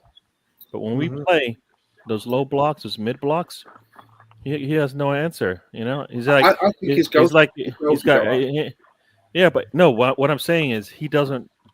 For me, it doesn't work. That's why we need somebody better than Erdegaard. Or we need, like you said, I don't want the 15-goal Erdegaard. I want the 20-assist Erdegaard is what I want. Yeah, I'll take that. Because that's what we need. We don't need more goals from him. Right? That's what, that's why we're getting supposedly, hopefully, a left wing and a striker, right? And Saka will be healthy, right? And as you said, Erdegaard but Havertz can come in and give release and still help score goals for us. But we need some more creative juices. That's why Nweri is well, bring him in. Let's see what he can do. But we're not seeing that either, right? We've seen what he can do, Gary. He was scoring a goal, 0.96 goals per 90 Oh, you know what? Your manager didn't see that, or else we would have, when we needed a goal against PSG at home, we would have probably given him some minutes. When we needed a goal at PSG, we probably would have used him. When we were at West Ham, we probably needed a goal. We'd probably give him more minutes than he got, right? Down the stretch, we didn't use him. And I think, if it's because he was young and overused, then you know what? Then you you used him in the wrong spot. And you finally figured out what you could do. I think our team has a technical imbalance. And I think what I mean by that is I look at the players that we have, and I think that we have a huge variety of very technical players, but we seem to have a lack in flair. Could you imagine getting a 25-year-old, 26-year-old Alexis Sanchez and just popping him into this team? What that would do? That kind of maverick where he's not sort of like going to bed every night and reading through the manual of what he has to do each match. He's allowed to go out and just play. That kind of freedom. There seems to be. We don't play that way. But you're asking for something. That's like asking for Arteta to step out of the box, and that's not going to happen. So for me, that's a pipe dream. It's not going to happen because it's not the way we play. If we were to get an Isak, and Isak has a little bit of that, would he be allowed to be Alexander Isak, or is it going to be drilled out of him? Isak is Saka at a striker. No matter how constraining Arteta's system is, he will overcome it and still perform. That's what Isak is. That's what we're missing. So that's why you need an Isak. I'd rather spend 150 on Isak than whatever we're going to do. What I'm saying is we're missing. We've got a lot of technical ability, but I just think that we're missing some flair, some jazz hands. Something that's a little bit off the script and going by the numbers all of the time. And we're missing that. That's why I'm saying that. Imagine getting a prime Alexis Sanchez and being able to drop into this team. It would do so much. And that's not what's on the manager's agenda when he's looking at buying players. Maybe that's out of the question. He wants technical players. But I think that's what we're missing. We're missing a little bit of that, a little bit of that. And flair could be, you could call that creativity as well. Yeah, that's what I was going to say. I still think it boils down to him being a barking little chihuahua, telling players what to do every second It doesn't allow him to be creative. But you have a set Here's really pieces good night. where you have Gabrielle that would look at the setup, check out the rugby, change it. You've seen creativity in there, and that's where we were getting the goals until Gabrielle and Havertz went out. But I just don't think he's ever going to do the creativity. He just doesn't fit his way of football. I agree with Michael. I agree with Michael 100%. And what gets me 100%. scared, going back to Rice, is like Arteta was a midfielder. Why has he struggled so hard on finding midfielders? Was Arteta a really good midfielder? Started as an attacking midfielder. He was a really good. He was a really good midfielder. One of the best in the league when he played. It doesn't correlate to manager. PSG. No, you said he was really good. I'm saying, where was he? Was he a top 5 midfielder in the Premier League when he played? So there were only 10. With Everton probably. Yeah, I don't think it was as good with Arsenal as people think.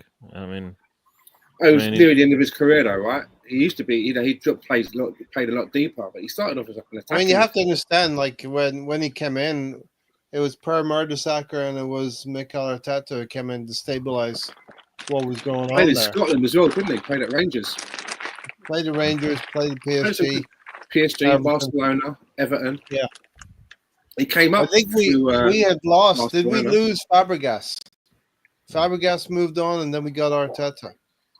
Can't remember. Yeah. Maybe. 2012. That would be a step down, right? Yeah. Okay. Yeah. So that was what a lot of people were turning on Arsene Wenger at that time, because you sell Robin van Persie to Manchester United, you bring in Fabregas leaves as well. You know, it was a time where you're going from Arsenal had just been in the Champions League final in 2006 to 6 years later. You know, the team is getting degraded. You got Shamak up front, Bentner up front. Yeah. But still qualified for top 4, but you still had Van Persie getting that red card. We were. Yeah, given the hell in the Champions League still. Well, look, I mean, again, you know, bad decisions in football, but going on from that, you know, talking about corruption in football, look what's happened to Jose Mourinho in the Turkish league this week. I mean, Jesus Christ, I mean, do you know what I mean? Have you seen all that? No, the whole of the Turkish board, whatever they're called, they've had to resign. Because there was like a WhatsApp group where they were saying, like, yeah, we've had enough of Jose Mourinho. We're going to definitely make them pay next season. And it's all been documented. Because remember, he's had a lot of sending offs and he's had a lot of... Do you remember, he got done one time for... Tony, you're crunching. In the movie? Whatever you're doing is creating a lot of noise. Movie theater. Those Haribo gummy bears. We can hear the packet. Yeah. But basically, like he got done one time because there was a goal that was like disallowed for offside, and he went up to the camera with his laptop, Jose Mourinho, and replayed it to show everyone that it was onside. And they really hate him, and they like the whole of the Turkish board. It sounds like it would be the equivalent of the board that run the Premier League. They've all resigned because they've had to, because they've all been basically saying, like, we're fucking had enough of this guy, we're going to make it difficult for them. And, you know, it's biased. Jose Mourinho is always in the thick of it. That's a very paragraphed way of saying it, but it's serious. The Turkish board have just resigned. Yeah. He is the special one. He is the special one. He got himself into controversy in England with Arsene Wenger. And he got himself into controversy in the El Clasicos. I mean, you got to think of it though. I mean, he's at Tottenham, right? Tottenham, they haven't won a trophy in this is, you know, previously in however long. Oh, good segue. And on the eve of them going into a cup final with Jose Mourinho, they go like, "You're done." Even if you didn't like him, and if it was me, I didn't like him. I'm like, I fucking don't like this guy, but I'm going to get you after the cup final. Win, lose or draw, that's when you're going. Yeah, bring the cup in first. Do you know what I mean? You've got to have some ego to take it so personally against this person with what's at stake that you're going to risk all of it by changing the management on the eve of your first cup final. If he's that much of a shithead and you hate him that much, do it afterwards. Whether he wins, whether he loses, or whatever, do you know what I mean? Do it then. Mm-hmm. Because no one else has got you to this stage, right? And you know, I mean, it's a bigger picture, mate. They must, whoever, that's a big ego to do that. It's crazy. Michael says, when do we play Spurs, and thoughts on Thomas Frank? Well, first of all, we play Spurs in November, and then we play them in February as well. So, yeah, I am trying to get to have some discussion on the fixture list, but Tony doesn't really want to talk about it. Hamburger. Yeah, Gary, don't you think Tony looks like the hamburger? That's all. That's Ray's gag, by the way. Yeah. I'll take credit. I'll take credit for that one. What do we think about Thomas Frank? This is a manager that I would have potentially lined up for Arsenal. If they allow him to do his job, they'll be all right. The problem is, will they allow him to do his job? That's the problem all along, right? You just said it there. You bring in the managers they brought in. You don't let them do their job. Yeah. Right. And then like whatever when they do a really good job, you fire them before they have a chance. And then Ange, I don't know. I think Ange, he showed himself in the league, and that's it makes sense to let him go. But you know what? The team backed him, which shows that at least in the Europa League, they were backing him. Every other scenario they basically kind of gave up on whatever he was saying. But yeah, no, I think if they let Thomas Frank do his job, they'll be all right. It might be concerning in terms of them doing mid-table. No, I mean if you think about it, it's like same. I look at what Nuno's done at Forest, and I say, you gotta let these, if they're good coaches and managers, you should let them do their thing. You've seen what's happened at Forest, right? Everybody, they're concerned now. Right, so same thing could happen. And like now you've got Frank at a team, Thomas Frank at a team that's got actually money. So if they let him coach and they, listen to him, they're probably bringing players that will help them as opposed to just bringing players who will sell shirts and whatever, have big names. You know, and so I think that's they don't. As I've said before, they would have done so much better selling Son and Kane when they had a chance. For more money than they did, and Spurs will ruin Frank in the end, says Michael. Yeah, I mean, we hope that happens at the end of the day. Thomas Frank is one of those managers that even like my missus, she doesn't watch a lot of football, but she's aware of him because every time he pops up to do an interview and I'm watching it, she'll be in the kitchen doing something. I'll always say, "Fucking hell, look at the size of those ears." And she always looks around. Spitting image. He is like a spitting image. His ears are like rashers of bacon. Yeah, he is like a spitting. Remember spitting image? That's like yes, very much. Yeah. But if spitting image was on today, he'd be slaughtered. He'd be a spitting image puppet. But the jokes aside, as a manager, I like Tom. Thomas Frank seems like one of those managers that. What's that noise? He can actually improve players. Yes, he can. Players seem to improve under him, which is always a good trait. Yeah. But he's now the manager of the enemy, so that's that. Yeah. He's a spitting image of Alfred E. Newman, right? I don't know who that is. You don't know the Mad Comics? Mad Comics? Mad Magazine, the big fucking Dumbo ears. No. You suck at pop culture, right? Is he right, Gary? I'm assuming he's on the money here. Tony is. I don't know about if he looks like. I mean, I understand what he's saying, but I don't. I never looked at Thomas Frank. I never looked at Thomas Frank and said, "Oh, that looks like the guy from Mad Magazine." You understand, Tony? That's scary. No, like you said, you don't know anything about pop culture. I guess you never heard of Mad Magazine. Fair. That's fair. Yeah, that part. Yeah. Expressions. Oozing the Spurs fan called him Thomas the Frank Engine. and then you'll leave you to Frank controller. So, yeah, that's where we are. Stephen gives Frank 1 season before he quits. Gary, thoughts on the season fixtures?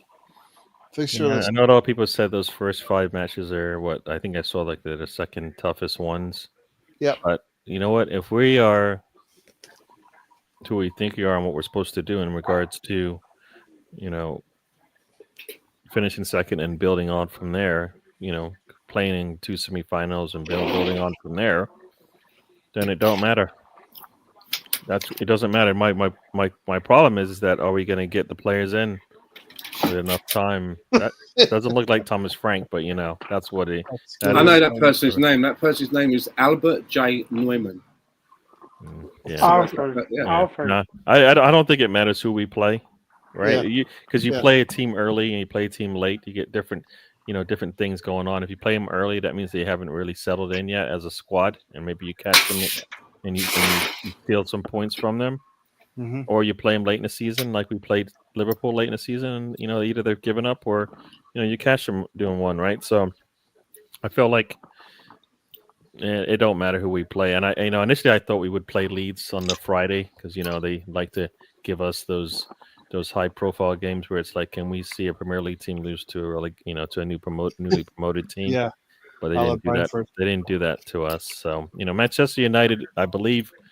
If I'm correct, if they actually do bring in Emi Martinez as their goalkeeper, he won't be allowed to. He's not playing in that game anyways, because he still has he's got a suspension, right? He got the red card in the game of the season, so yeah, we don't even have to deal with him in that first against Man United. So there you go. Yeah. So it should be a bonus. It's weird how those can carry over. Well, what are they supposed to do with it? Not it's valid. Right. Can I just say as well? Why wouldn't they carry on? Misfit says that he gives Frank 1 season before he quits, and I would disagree. The one job that you never quit is the Tottenham job, because you always get fired and you leave with big bags of money. You never quit the Tottenham job. It's the best job in the land.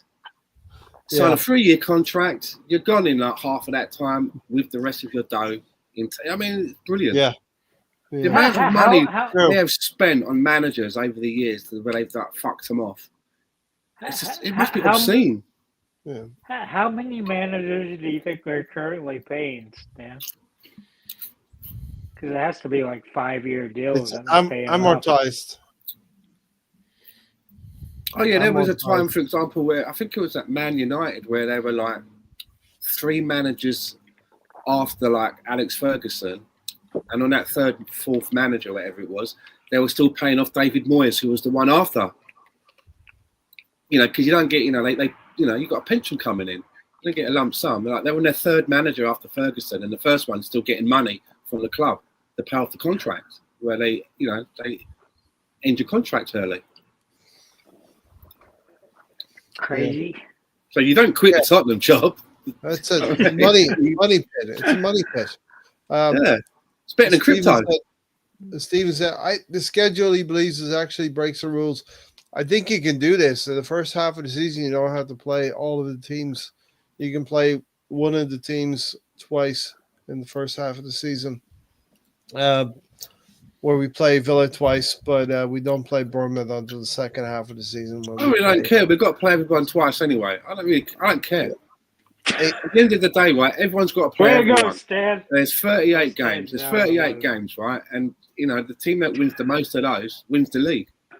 People say that the last season was a boring league. It might have been, but at the end of the day, Arsenal lost to a better team. Liverpool won. We didn't. They were the better team. If they weren't the better team, they wouldn't have won it. That's how it is. Stan, Ray used to put so much effort into when the schedule came out. That I've been talking to him the last couple of weeks. He's like, fuck it.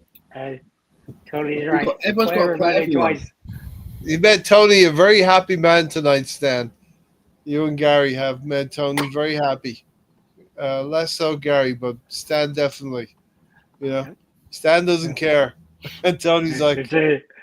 It's everyone twice, right?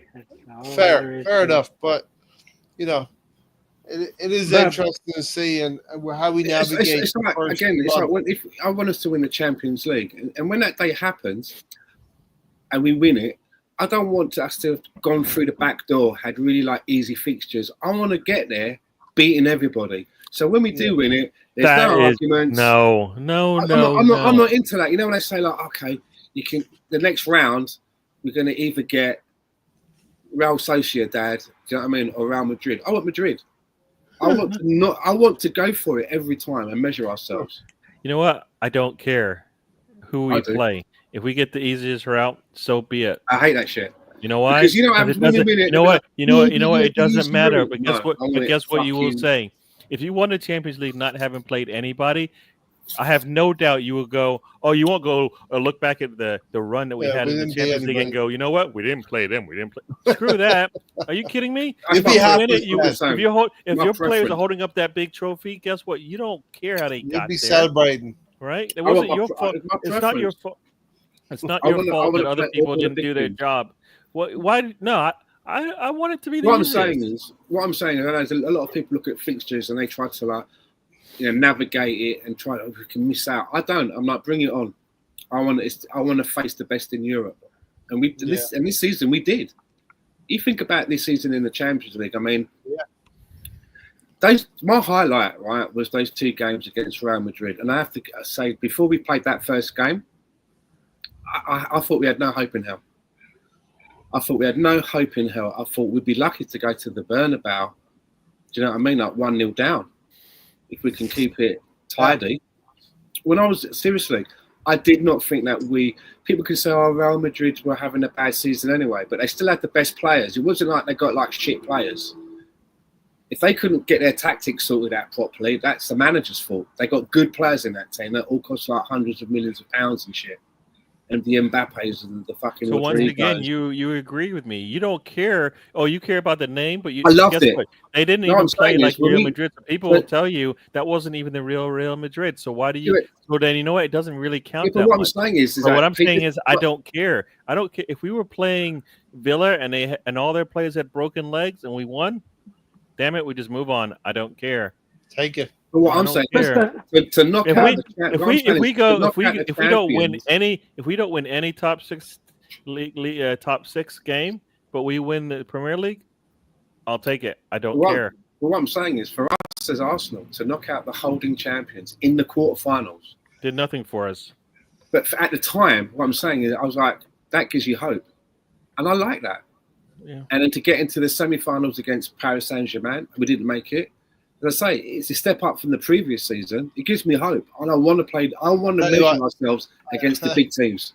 There is enough good teams in the Champions League that you're going to face a good team. You're going to face a Barcelona, a Real Madrid. I guarantee you, the players as well will play against the bigger teams as well.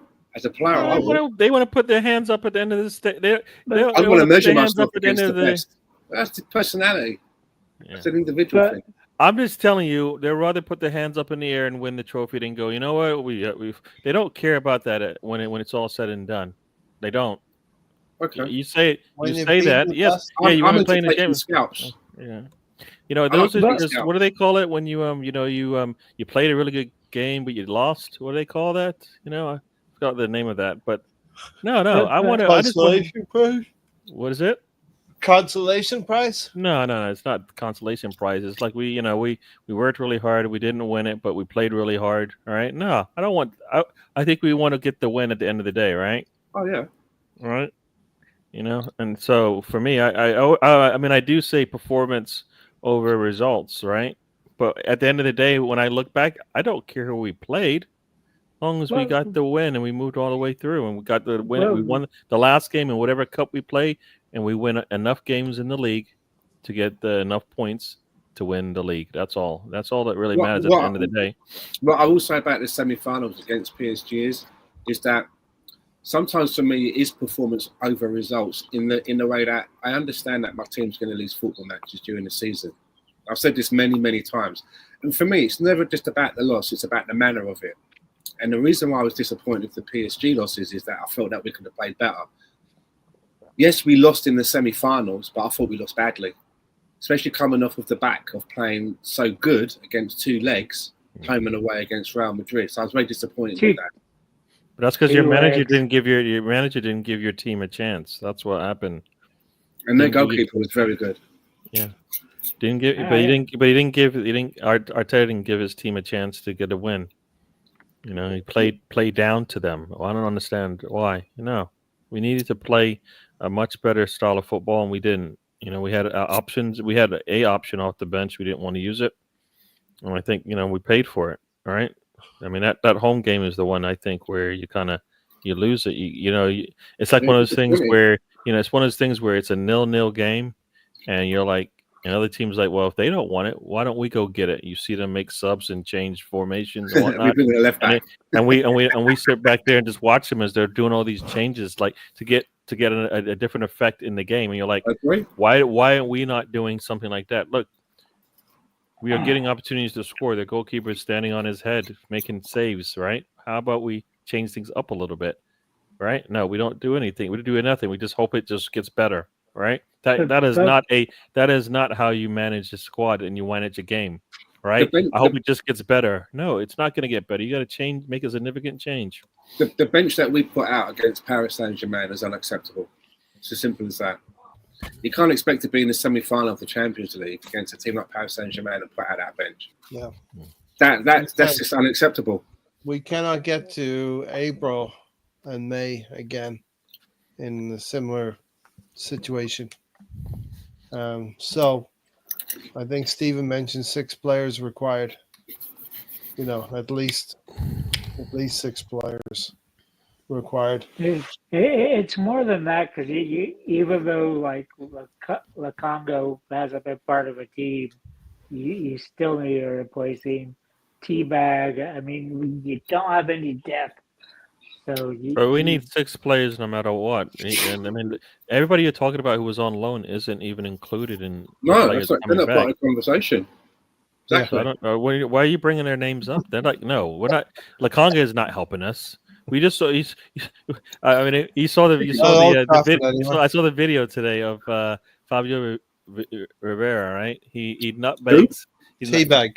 Come on, Fabio Rivera. He nutmegs Messi, which everybody's like, wow, did you see that? And you know what he did right after that? He passed it right out of bounds. Right, yeah. like if you're looking at the camera, he went. But that was a tactical move, Gary. That was strategic. Slow the game down. He was slowing the game down. His team lost. Wait, you were playing for Porto and you lost to Miami. Come on, sorry, sorry. Inter Miami beats Porto. That doesn't even make any sense, does it? And I mean, the commentators even said it. They like how does a team that's won 2 Champions League perform like this against Inter Miami? I've seen the Inter Miami get beat by the Whitecaps. They're not that good. I've seen that happen. The players are also fired at the end of the season. Really? Oh, that's an excuse. Your excuse, right? Like, really? What? My PSG is losing to Botafogo right now. See? Really? Yeah. Yes, they're losing 1-0 right now. They know. They've got 5 minutes of extra time left in this one. They know that this is a money grab. The players know it's a money grab. They're walking out there on the field. I happened to catch the Atletico Madrid and PSG's got a deep bench. They don't, So as much as you say that they're tired, they can go. They can bring their backups in there and still be able to perform, right? I work with a Brazilian geezer. He literally wore his Botafogo shirt to work today. Yeah, no, they're playing well today. He'll be happy. I mean, they're playing well today. I mean, PSG is not even the top of their group. They won't be in top of their group right now. It's weird. Are they playing a first team, Gary? They're playing like a full squad team. Yeah, there's what's his name? Yeah, that left winger is there. Dembele. Dembele. I don't know. I don't believe he's starting. No, Dembele didn't start today, if I recall when I looked at that. Barcola. Doué. No. Up top they've got Doué starting, Ramos and Kvaratskhelia playing. Yeah. So they don't have Dembele starting. I think Dembele's actually injured, if I recall. So, but Vitinha is there in the midfield, so he's really good, right? Yeah, Kahimi's there. Who's not What'd you there do this time, Stan? is their left fullback, who was Mendez, I think his name. Yeah, Nuno Mendes. He's like he's injured, so I think so. So he's not playing. So they got a couple players that are not. I don't think they're on the bench. Yeah, Dembele's out. He's doubtful today, and Mendes is it Mendes? He just came on. Okay. So he came off the bench. Very well for them, left back. Yeah. So yeah, no, they're losing right now. There's about 3 minutes left in extra time. But they're not even leading their group right now. And I think even if they draw, of course, they're not going to be leading because Botafogo. Well, actually, yeah. Botafogo will. Oh, this is for the top of the table right now. So, if it draws, then PSG wins it on goal difference or leads it on goal difference. So, let me ask you something, Gary. Yeah. What's your opinion that? I mean, I'm pretty sure that you read all like snippets and you see things on social media about all of this. It's almost like 1 week it's Gyökeres who we're gonna like take to the ball, and then the following week it's like, you know what? Don't buy a dress because I'm taking Sesko to the ball. And then just as Sesko's getting his dress fitted up, we go, hold on. Gyökeres, you still got that dress, right? Because you know what I mean? The ball. It's like, what is going on? I mean, what do you think this game is that they're playing? Because Ray came up with a good one. He said that we were talking before you came on, and you probably heard that. Apparently, we thought that Isak was locked off. He ain't going nowhere. He's locked off. Don't even think about it. But then you hear stories that Liverpool are talking about with Newcastle for a bid of 100 million, not 150 million. So Ray was saying, do you think the reason that they're going in between Gyökeres and Sesko is because they think there's something bigger that might be happening? As in this Isak thing. If there's any legs on this, do you know what I mean? They're saying that Liverpool apparently are, ready with 100 million and going to talk to Newcastle. And I don't know if you heard it. I was saying, well, if that is true and that is the case, if we're willing to pay 60 to 70 million for Sesko, or 70 to 80 for Gyökeres, and you want to win the cup or the leagues tomorrow, surely you would just like go, okay, if they've got 100 million for Isak, we've got that, and maybe a little bit more after negotiations. Do you know what I mean? Shouldn't we be in that conversation? Shouldn't we be trying to sit at that table? We should be if that's a legit conversation to have, right? I mean, I always said, if we have your choice, everybody's like, you can't say Isak. He's not going to come. He's in the Champions League. All right, and that doesn't sound like that's an issue right now, right? If Liverpool thinks they can actually participate in a conversation, then hey, Arsenal should be doing it. I think the way Bert is working, he's got at least two in the chamber, two in the gun, basically. So he's like ready to go. That's not a good way. That's not how you play Russian roulette. There's only supposed to be one in the chamber. He wants to go no matter what. I mean, I always said, why they going in between these two? Because on one side I heard that. On one side it was like, I think it was Gyökeres. His management was saying, "Oh, we was always under the understanding for a gentleman's agreement that it was this price, not the release clause." And then on the other side, with Sesko, he's got that hump. It sounds like both players are angry with their clubs, which is maybe a good position for them to be in, right? Well, that's where neither of them aren't settled anymore. Yeah, that's where Arsenal wants to be, though. They want this to happen. So, do you think as long, you know what? Here's the thing. Do you think they're buying both? Do you think that's a possibility? They can buy both. Why not? Do you think that could be what's going on here? No, they could definitely buy both, but I think also Arsenal. Could you imagine that? Arsenal doesn't. As long as they're still talking, right? They're not signing. Right. Once they're not signing, and like right now, the still 4 weeks to preseason. But the thing for me is, as long as all this back and forth is happening, nobody's signing. So there's no rush at this point, right? And if Isak comes into the fray, right, and if he's an option, then you got to hit that one quick. That's got to be one of those where You see if it's actually see if that that's an option, and then you just throw down your money, right? But why do they seem to be flirting with two players rather than That's how Berto, out? that's how Berto works. He doesn't like to have just one option. Like if you think about it, did you like the way Edu worked? We went after one play. We went after Sesko for the entire summer. Sesko said no, and then what do we have behind that? Sterling. So I would say I like what Bert is doing. He's giving his team options, right? And they're supposedly doing whatever work behind the scenes. But I think, if they got like no, I until they sign to one of this is one of those things where the domino falls and then things happen. Like if the all the negotiations is falling through and the players like screw it, I'll just go to Manchester United if I'm Gyökeres, right? Right. But he said no to Manchester United, right? Apparently, I've heard that. Right. Well, so yeah. supposedly, if he said that, then that means what? So he's either thought something or heard something or believed something. Like what? I'm just going to go with Arsenal. And if a player like Gyökeres says he wants to come to you, then now guess what? Art that says for the dealings, whatever the low end of that range is, you're more likely going to get it. Because right now you're not. Because what everybody talks about it, Arsenal is they're battling with themselves on some of these players. Why are they paying top money for a player they don't have to? And guess what? If the player says I want to go to Arsenal, you shouldn't have to pay the top end of that range. No way. And you shouldn't. It's silly. It's silly because like with Sesko, they're supposedly wanting 80 to 100 million, and he's not worth that. At least in this point of his career. That's why you take that money and a little bit more and get Isak. Try to cut some wages somewhere. Isak's worth a lot. Is worth them. If you're gonna if you thought 100 and whatever we paid for Rice was okay, then Isak for 150 is okay.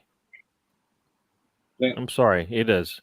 If you think Rice for what he's done is okay, Isak, nah, you played against him, his good and bad things, what he can do for a team. Yeah. No, easy. Michael, for me, young player of the year, MLS, easy for me. I know people say Rodgers, but I'm like, I don't think Rodgers has had as much of an influence to football as MLS has had. Yeah, not only for his club, but for for his country as well. Man of match for his country and scoring goals on his debut. I mean, that's a hell of a breakthrough, isn't it, for a young man? I mean, he's younger than Rodgers, and he's performing at levels, and he's been more available, I think, to Arsenal than Rodgers has been. I just think that for me, that's an easy one. MLS. I mean, you see the influence he's had in games and stuff like that. He's still raw, which is the other part to this. He's still got room to grow and get better if he's going to stay as a left back. So he definitely showed strength in all these games, right? Just like Rodgers does. But I just feel like, you know what? I don't know. I think MLS is basically should win it, but I think a lot of people think Rodgers is the one. I don't agree, but maybe I got tainted glasses on. So. I just wish we got to see Skelly in the midfield when the season's lost. You're not gonna catch Liverpool. I don't see why you're not giving him a go there, because if you looked at Skelly at left back last year, then you want to pay Calafiori almost $50 million. That's an Arteta question, right? Why is he not getting the most out of his players? I mean, why is he holding back? Can I just say as well on that Isak point as well? I would think that the only way that Isak is talking to Liverpool is because he wants to move. Newcastle are in the Champions League now, and he's their biggest asset. Why would they be open to a talk? The only way that is happening is because the player wants to have those talks, right? I don't see why Liverpool aren't in a situation where they need to sell him. Why would they? They're owned by the richest people within football. There's other assets that they could sell ahead of him if they needed to balance the books. So if he is talking to Liverpool, it's because he wants to. Fair to say? Yep. Sure. Yeah. Liverpool, Newcastle, they're not scraping the barrel for dough. He's the best asset. They just got into the Champions League, so that means that the players will. If these rumours are true, it's because the player is open to something.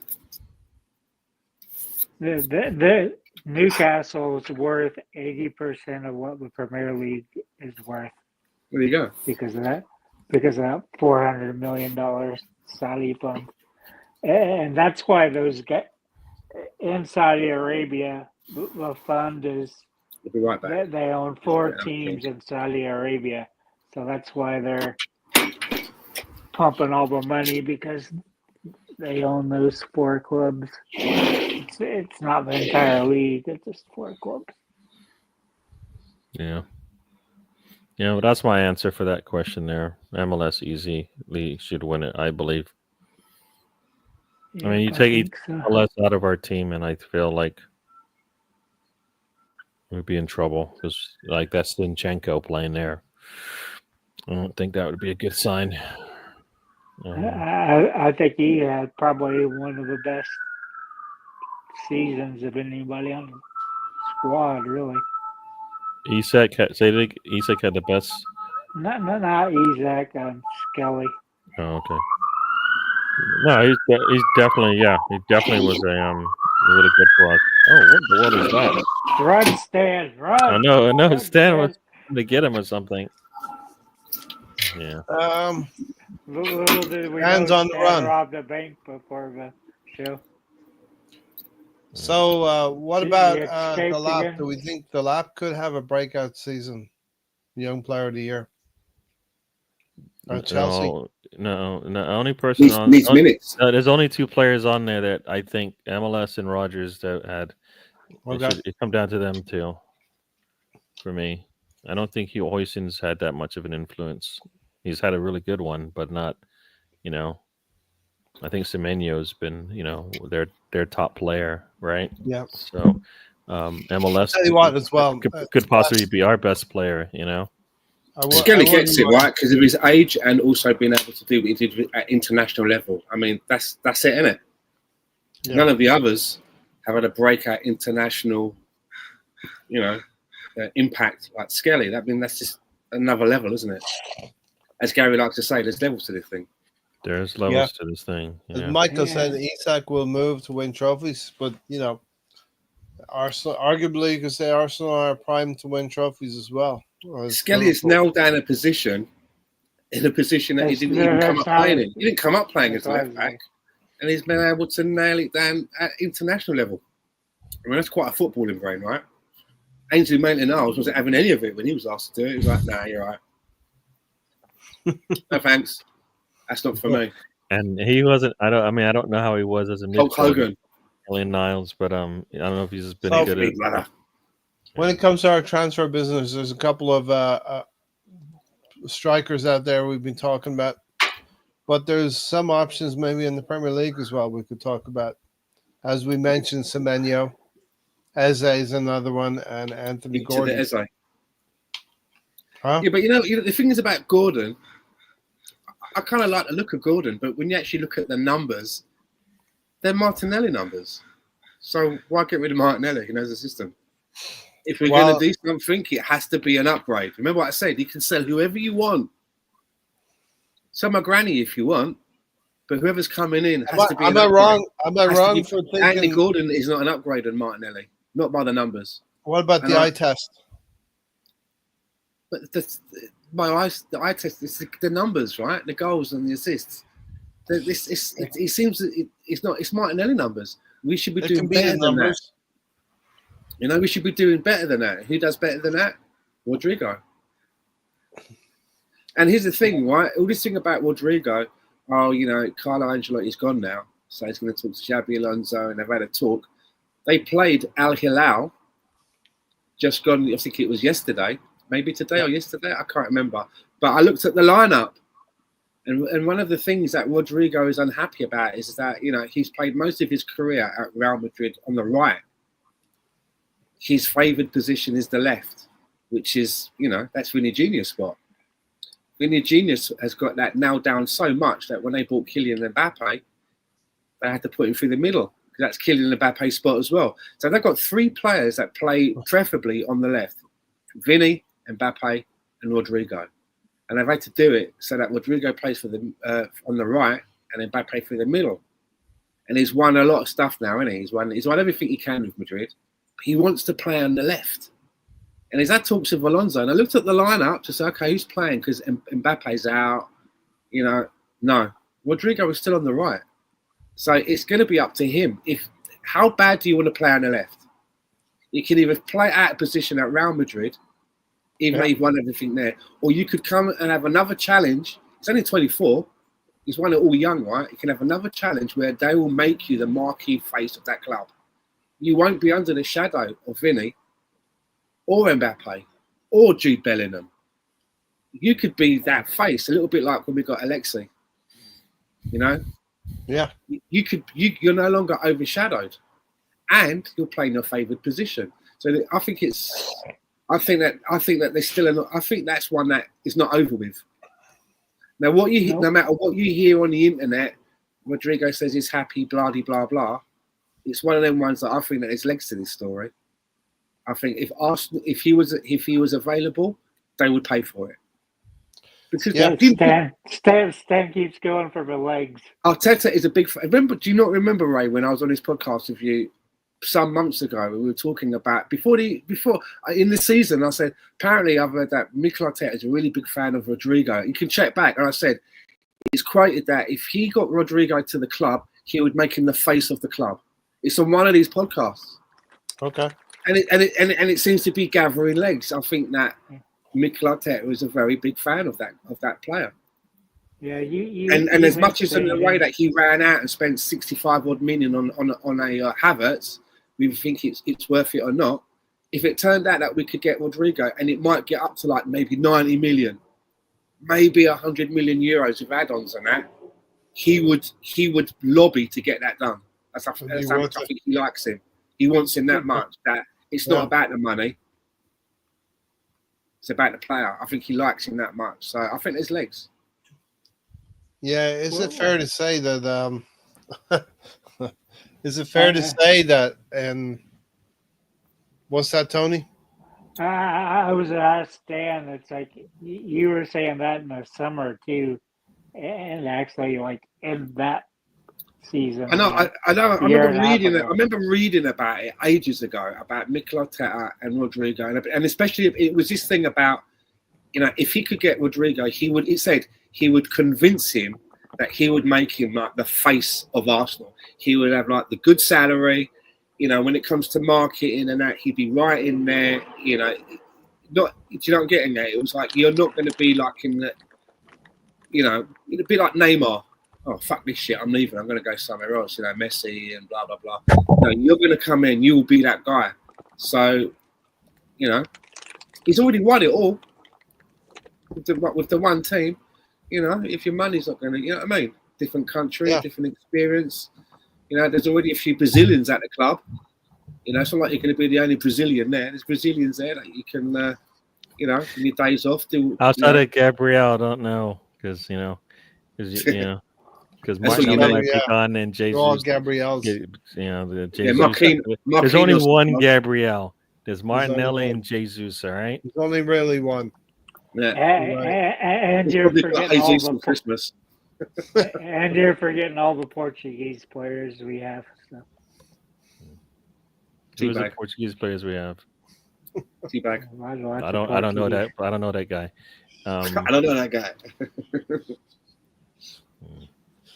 Yeah, but is it fair to say that it's tough to bring these bigger names now? Why? In summer? What? No. When do you bring them in? What are you talking about? What nonsense question? Are they more difficult deals? Yes, because they cost more money. So are they more difficult? Because they cost more money. Because Arsenal love a structured deal, don't they? They love to be like, okay, if I give you 5 pence now, and then you give me that 20 quid, and I'll give you a £5 next week, and you're like, what's going on? I just want the money. I just want to eat whatever it is. Arsenal. No team is paying full price. You think Liverpool's paying 100, paid 100 plus, paid 100 up front? They didn't do that. Nobody's doing that. But they maybe pay a big. Now they're looking at Isak. You know, Gary, have you never been on holiday, right? Have you never been on holiday and you've seen a guy and he's got like 3 cups and there's like a P under one and he's doing all of that? That's how Arsenal try to do their deals. It's always the same. It's always the same. And one of the reasons, I think it was either, I don't know if it's Gyökeres or Sesko, one of the things that the club of one of those, I can't remember which one it was, I was reading it this morning, it's like the agent's got a deal with the player, whether it's Gyökeres or Sesko, I can't remember which one, that if a deal is done for 60 million euros, then the agent gets 10%. Or there was a percentage. So the club was angry about that as well. Well, if that's the case, we'll have to fucking factor that into the selling price. We ain't paying that. So there's all this shit going on at the moment. I think that's the Sesko one. Yeah, like I said, until one of those players says, "Screw it, I'll go anywhere you want," and tells their team, you know what, just get me the best price, and I'll go. Until that happens, Arsenal's fine where they are right now. But I mean, like I said, I think a lot of this stuff is waiting for July 1st to go, right? Like Rice's deal didn't even finish and wasn't even finished until the 15th of July. Yeah, that was a long one. We've still got over 20 days before that time, all right? We've got basically a month. Yeah. We've got a month before pre-season. Yeah. And then obviously you have pre-season as well, right? That's not a cut-off point, but but you only have 3 pre-season games. I'm sure we'll have behind closed door games, but it's such a short window. Like starting. Big shout out to Paul Pott in the chat box, right, mate? Starting on the starting preseason July 25th is just nuts to me. Starting the what? Red Johnson preseason.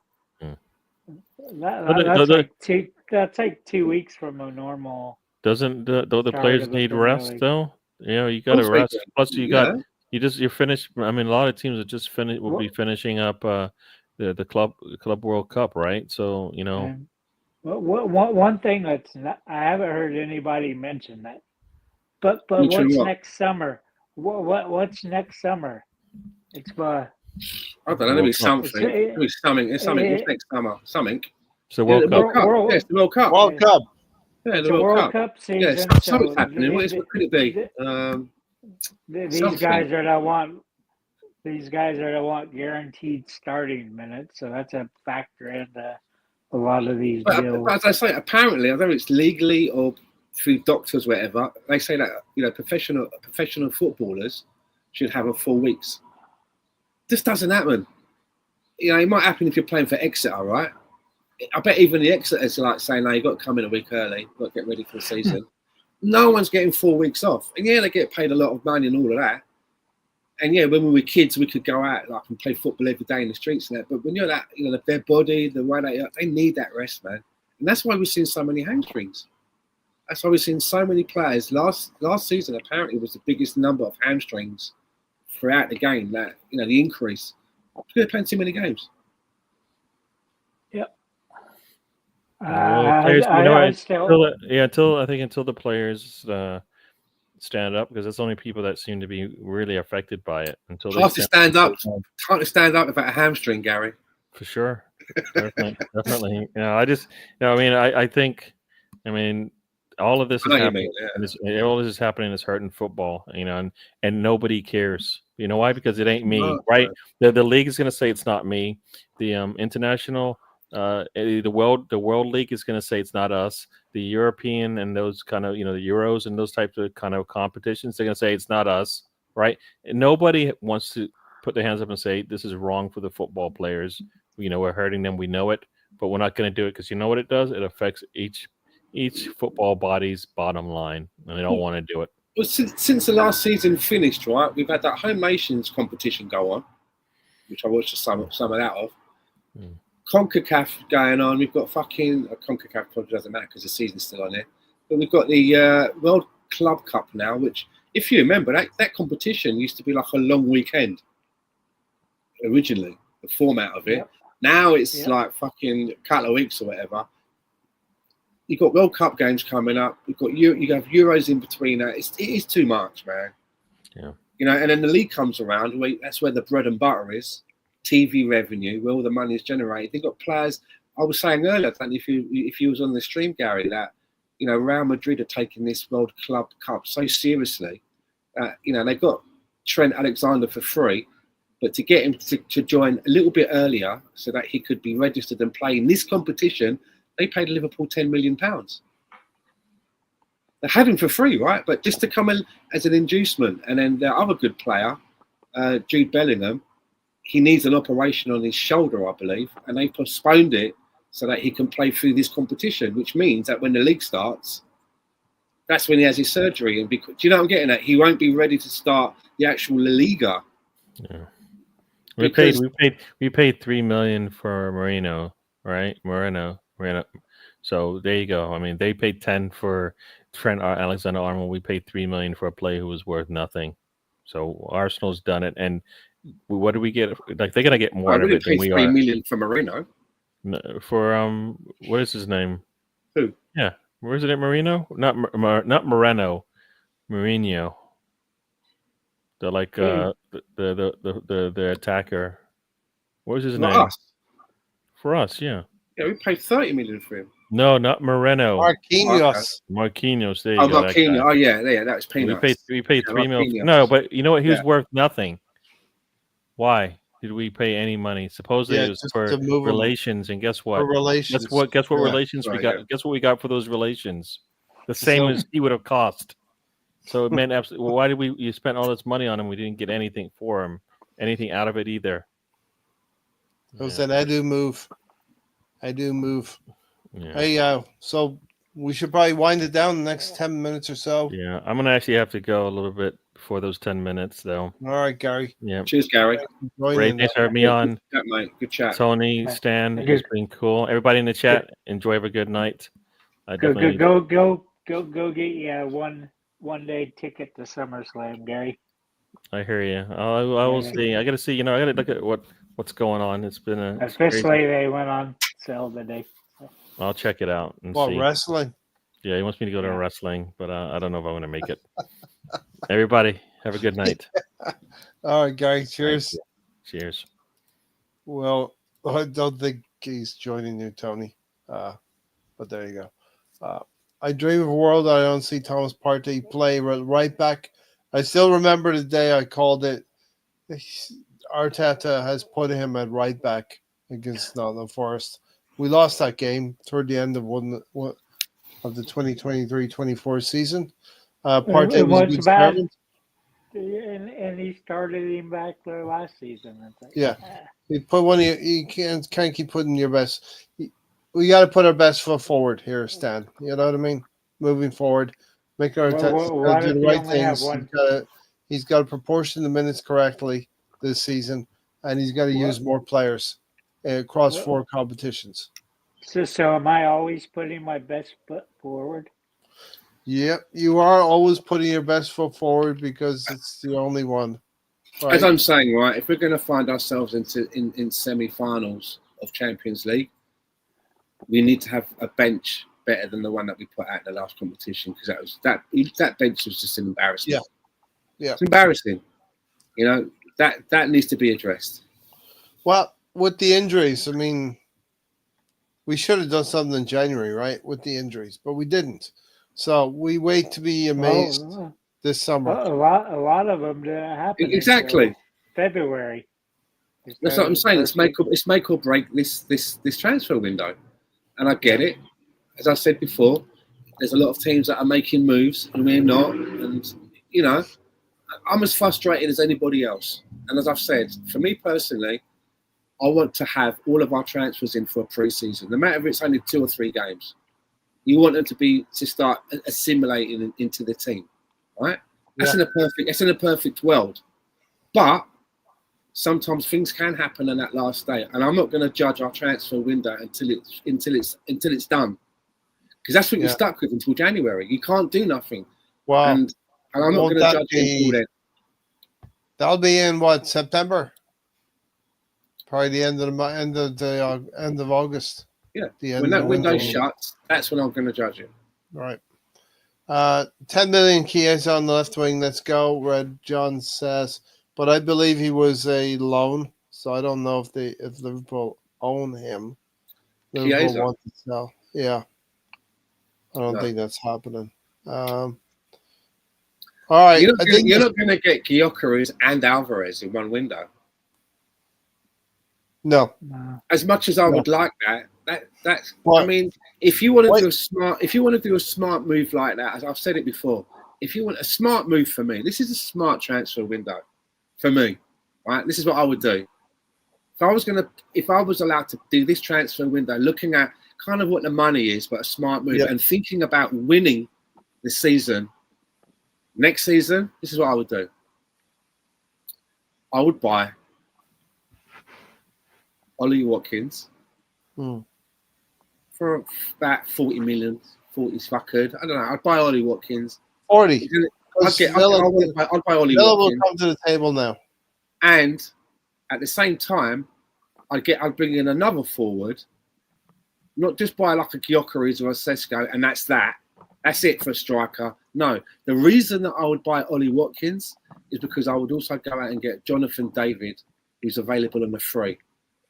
Now I'm bringing in two really capable strikers, and I've also got Kai Havertz, who can score goals, right? So, as I mentioned, you need three strikers, man. If we're supposed to go big, three. And there you go. There's three right there, right? If we're supposed to go big, Stan, I'd go with Ollie Watkins and Gyökeres. That's going big. Yeah, but hold on. There's only so much money in the pot. Let me finish, right? Let me tell you where this money's been spread around. So we got Ollie Watkins, right? I'm listening. And Jonathan David. With Havertz, even Mourinho as a fourth place. Through the middle, we're laughing. We're golden. Now, the money that I've saved by going that way, I now can go all in with Real Madrid and say, I want Rodrigo. Because by having Rodrigo on that left-hand side, he's going to help improve those players that you've got going through the middle. He's going to help a Havertz. He's going to help a Jonathan David. And he's going to help the other chap that I mentioned as well, Ollie Watkins. Because Rodrigo moves the needle. So the money's been spread around a lot better. It's a lot better than spending your money on a Gyökeres, right? And then using the money you've got left over to go and get Gittins. He's probably very capable, but he's not a needle mover. So do you see what I've done there? It's all about using your money smartly, right? Also as well, we need the goalkeeper, Kepa. That's 5 million. That's another one. Zubamendi, if that's going to go down, that's going to come in as well. And then there's a place for one more. And what I would do is, if there was a little bit money left over, Eze. Oh yeah, nice. And for me, that would be. So then, let's look at that, right? You've got Ollie Watkins, Jonathan David on a free. Remember, you've got Eze, Rodrigo, Kepa. That's a good window. Yeah. And you're keeping your defenders. You're not getting rid of any of the defenders. That's a hell of a window. All right. Tony, what do you got? I was wondering what Liverpool's going to do with Konate, because he's on an expiring contract, and that's supposedly what Madrid's waiting for him to sign him on a free in January and get him next summer. I heard a report Liverpool are looking at Gahey as well from Crystal Palace. So to play where? What? Where's he playing? Where's he as a backup to Van Dijk and Konate. No, I thought you meant for Arsenal. Sorry. No, I like him at Arsenal. Yeah, but where's he playing for Arsenal? Man, where is he playing? Behind Gabriel and Saliba. Well, he's right-footed, right? So, if we go by that, That's Saliba then. He's going to leave a first team starting every week to come to Arsenal to play behind Saliba. Yeah, I don't there will see be that. players. There will be, but it's not Mark. There will be, but it's not Mark Gay. I think Mark Gay is in that thing where he wants to. If he leaves Palace, he wants to go in and better himself. I'm not saying that there's not other defenders that we couldn't get. You know. Yeah, you make a good point, Stan, because it is a World Cup year. Players will want to be playing. Because you can look at it this way, right? If Saliba got injured and everyone else is fit, we do have 3 other people that could play in that position, right? You could play Tomiyasu there. You could play Ben White there, and you could play Timber there. Well, all of them can play right centre back. Do you know what I'm getting at? So that's what I think our defence. If everyone is fit, we're covered in our defence. We don't need to buy another defender. Yeah. Let's get the forward. We've got 3 players that can play at left centre back. Calafiori can play there, Kivior can play there, and Gabriel can play there. Yeah. Right back. We've got Tomiyasu can play at right back. Ben White can play at right back. Timber can play at right back. Left back. Miles Lewis-Skelly can play at left back. Tomiyasu can play at left back. Timber can play at left back. And that's discounting that we've just got rid of Tierney, and we've still got Zinchenko at the club. I think our defence, if everyone is fit, we don't need another defender. Well, Zinchenko's rumoured to move on as well. Still got enough. Yeah. I'd let it go. I think you know I'm getting that. 100%. Yeah. Tony, anything to sign off with, Tony? I was going to say with Benny Blanco, I would put him as a backup for Saliba and keep Timber, somebody else back. Tomiyasu. Right back. Yeah, we're about to say goodbye. Alonso's joining the party. Hey, Alonso, we're just here to sign out, really. That's all we're doing now. We can chat backstage. Yeah. All right, that's what happens when you give Alonso. Yeah, I was having him work, man. Alonso's that geezer when you got a barbecue and he said to everyone like, "Yeah, come by around about 6 o'clock," and like Alonso's pulling up in his truck at like 10:30 when everyone's like leaving and you're just going to bed. You know, what? Alonso's like that. Got beers, man. I've got beers. Food's in the fridge. Leftovers are in the fridge. You gotta reheat everything. We've already done the fireworks and everything, man. Yeah. All right. So anyway, this was about the fixture list, and the hint is everybody plays each other twice, right, Tony? Yep. The hamburger has spoken. Them's the rules, right? Them's the rules. Stan agrees, right?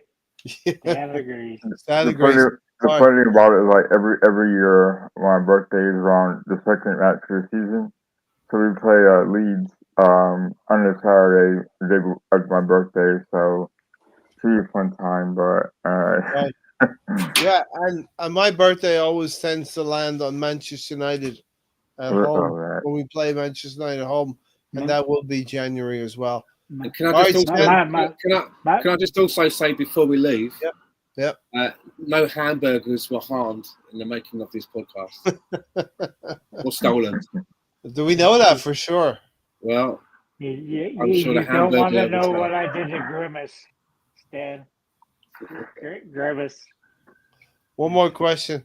Not question, but neither Kappa nor Raya will be our starting goalkeeper this season. Lawrence, aka Snorlax, stomach is covered the entire goal.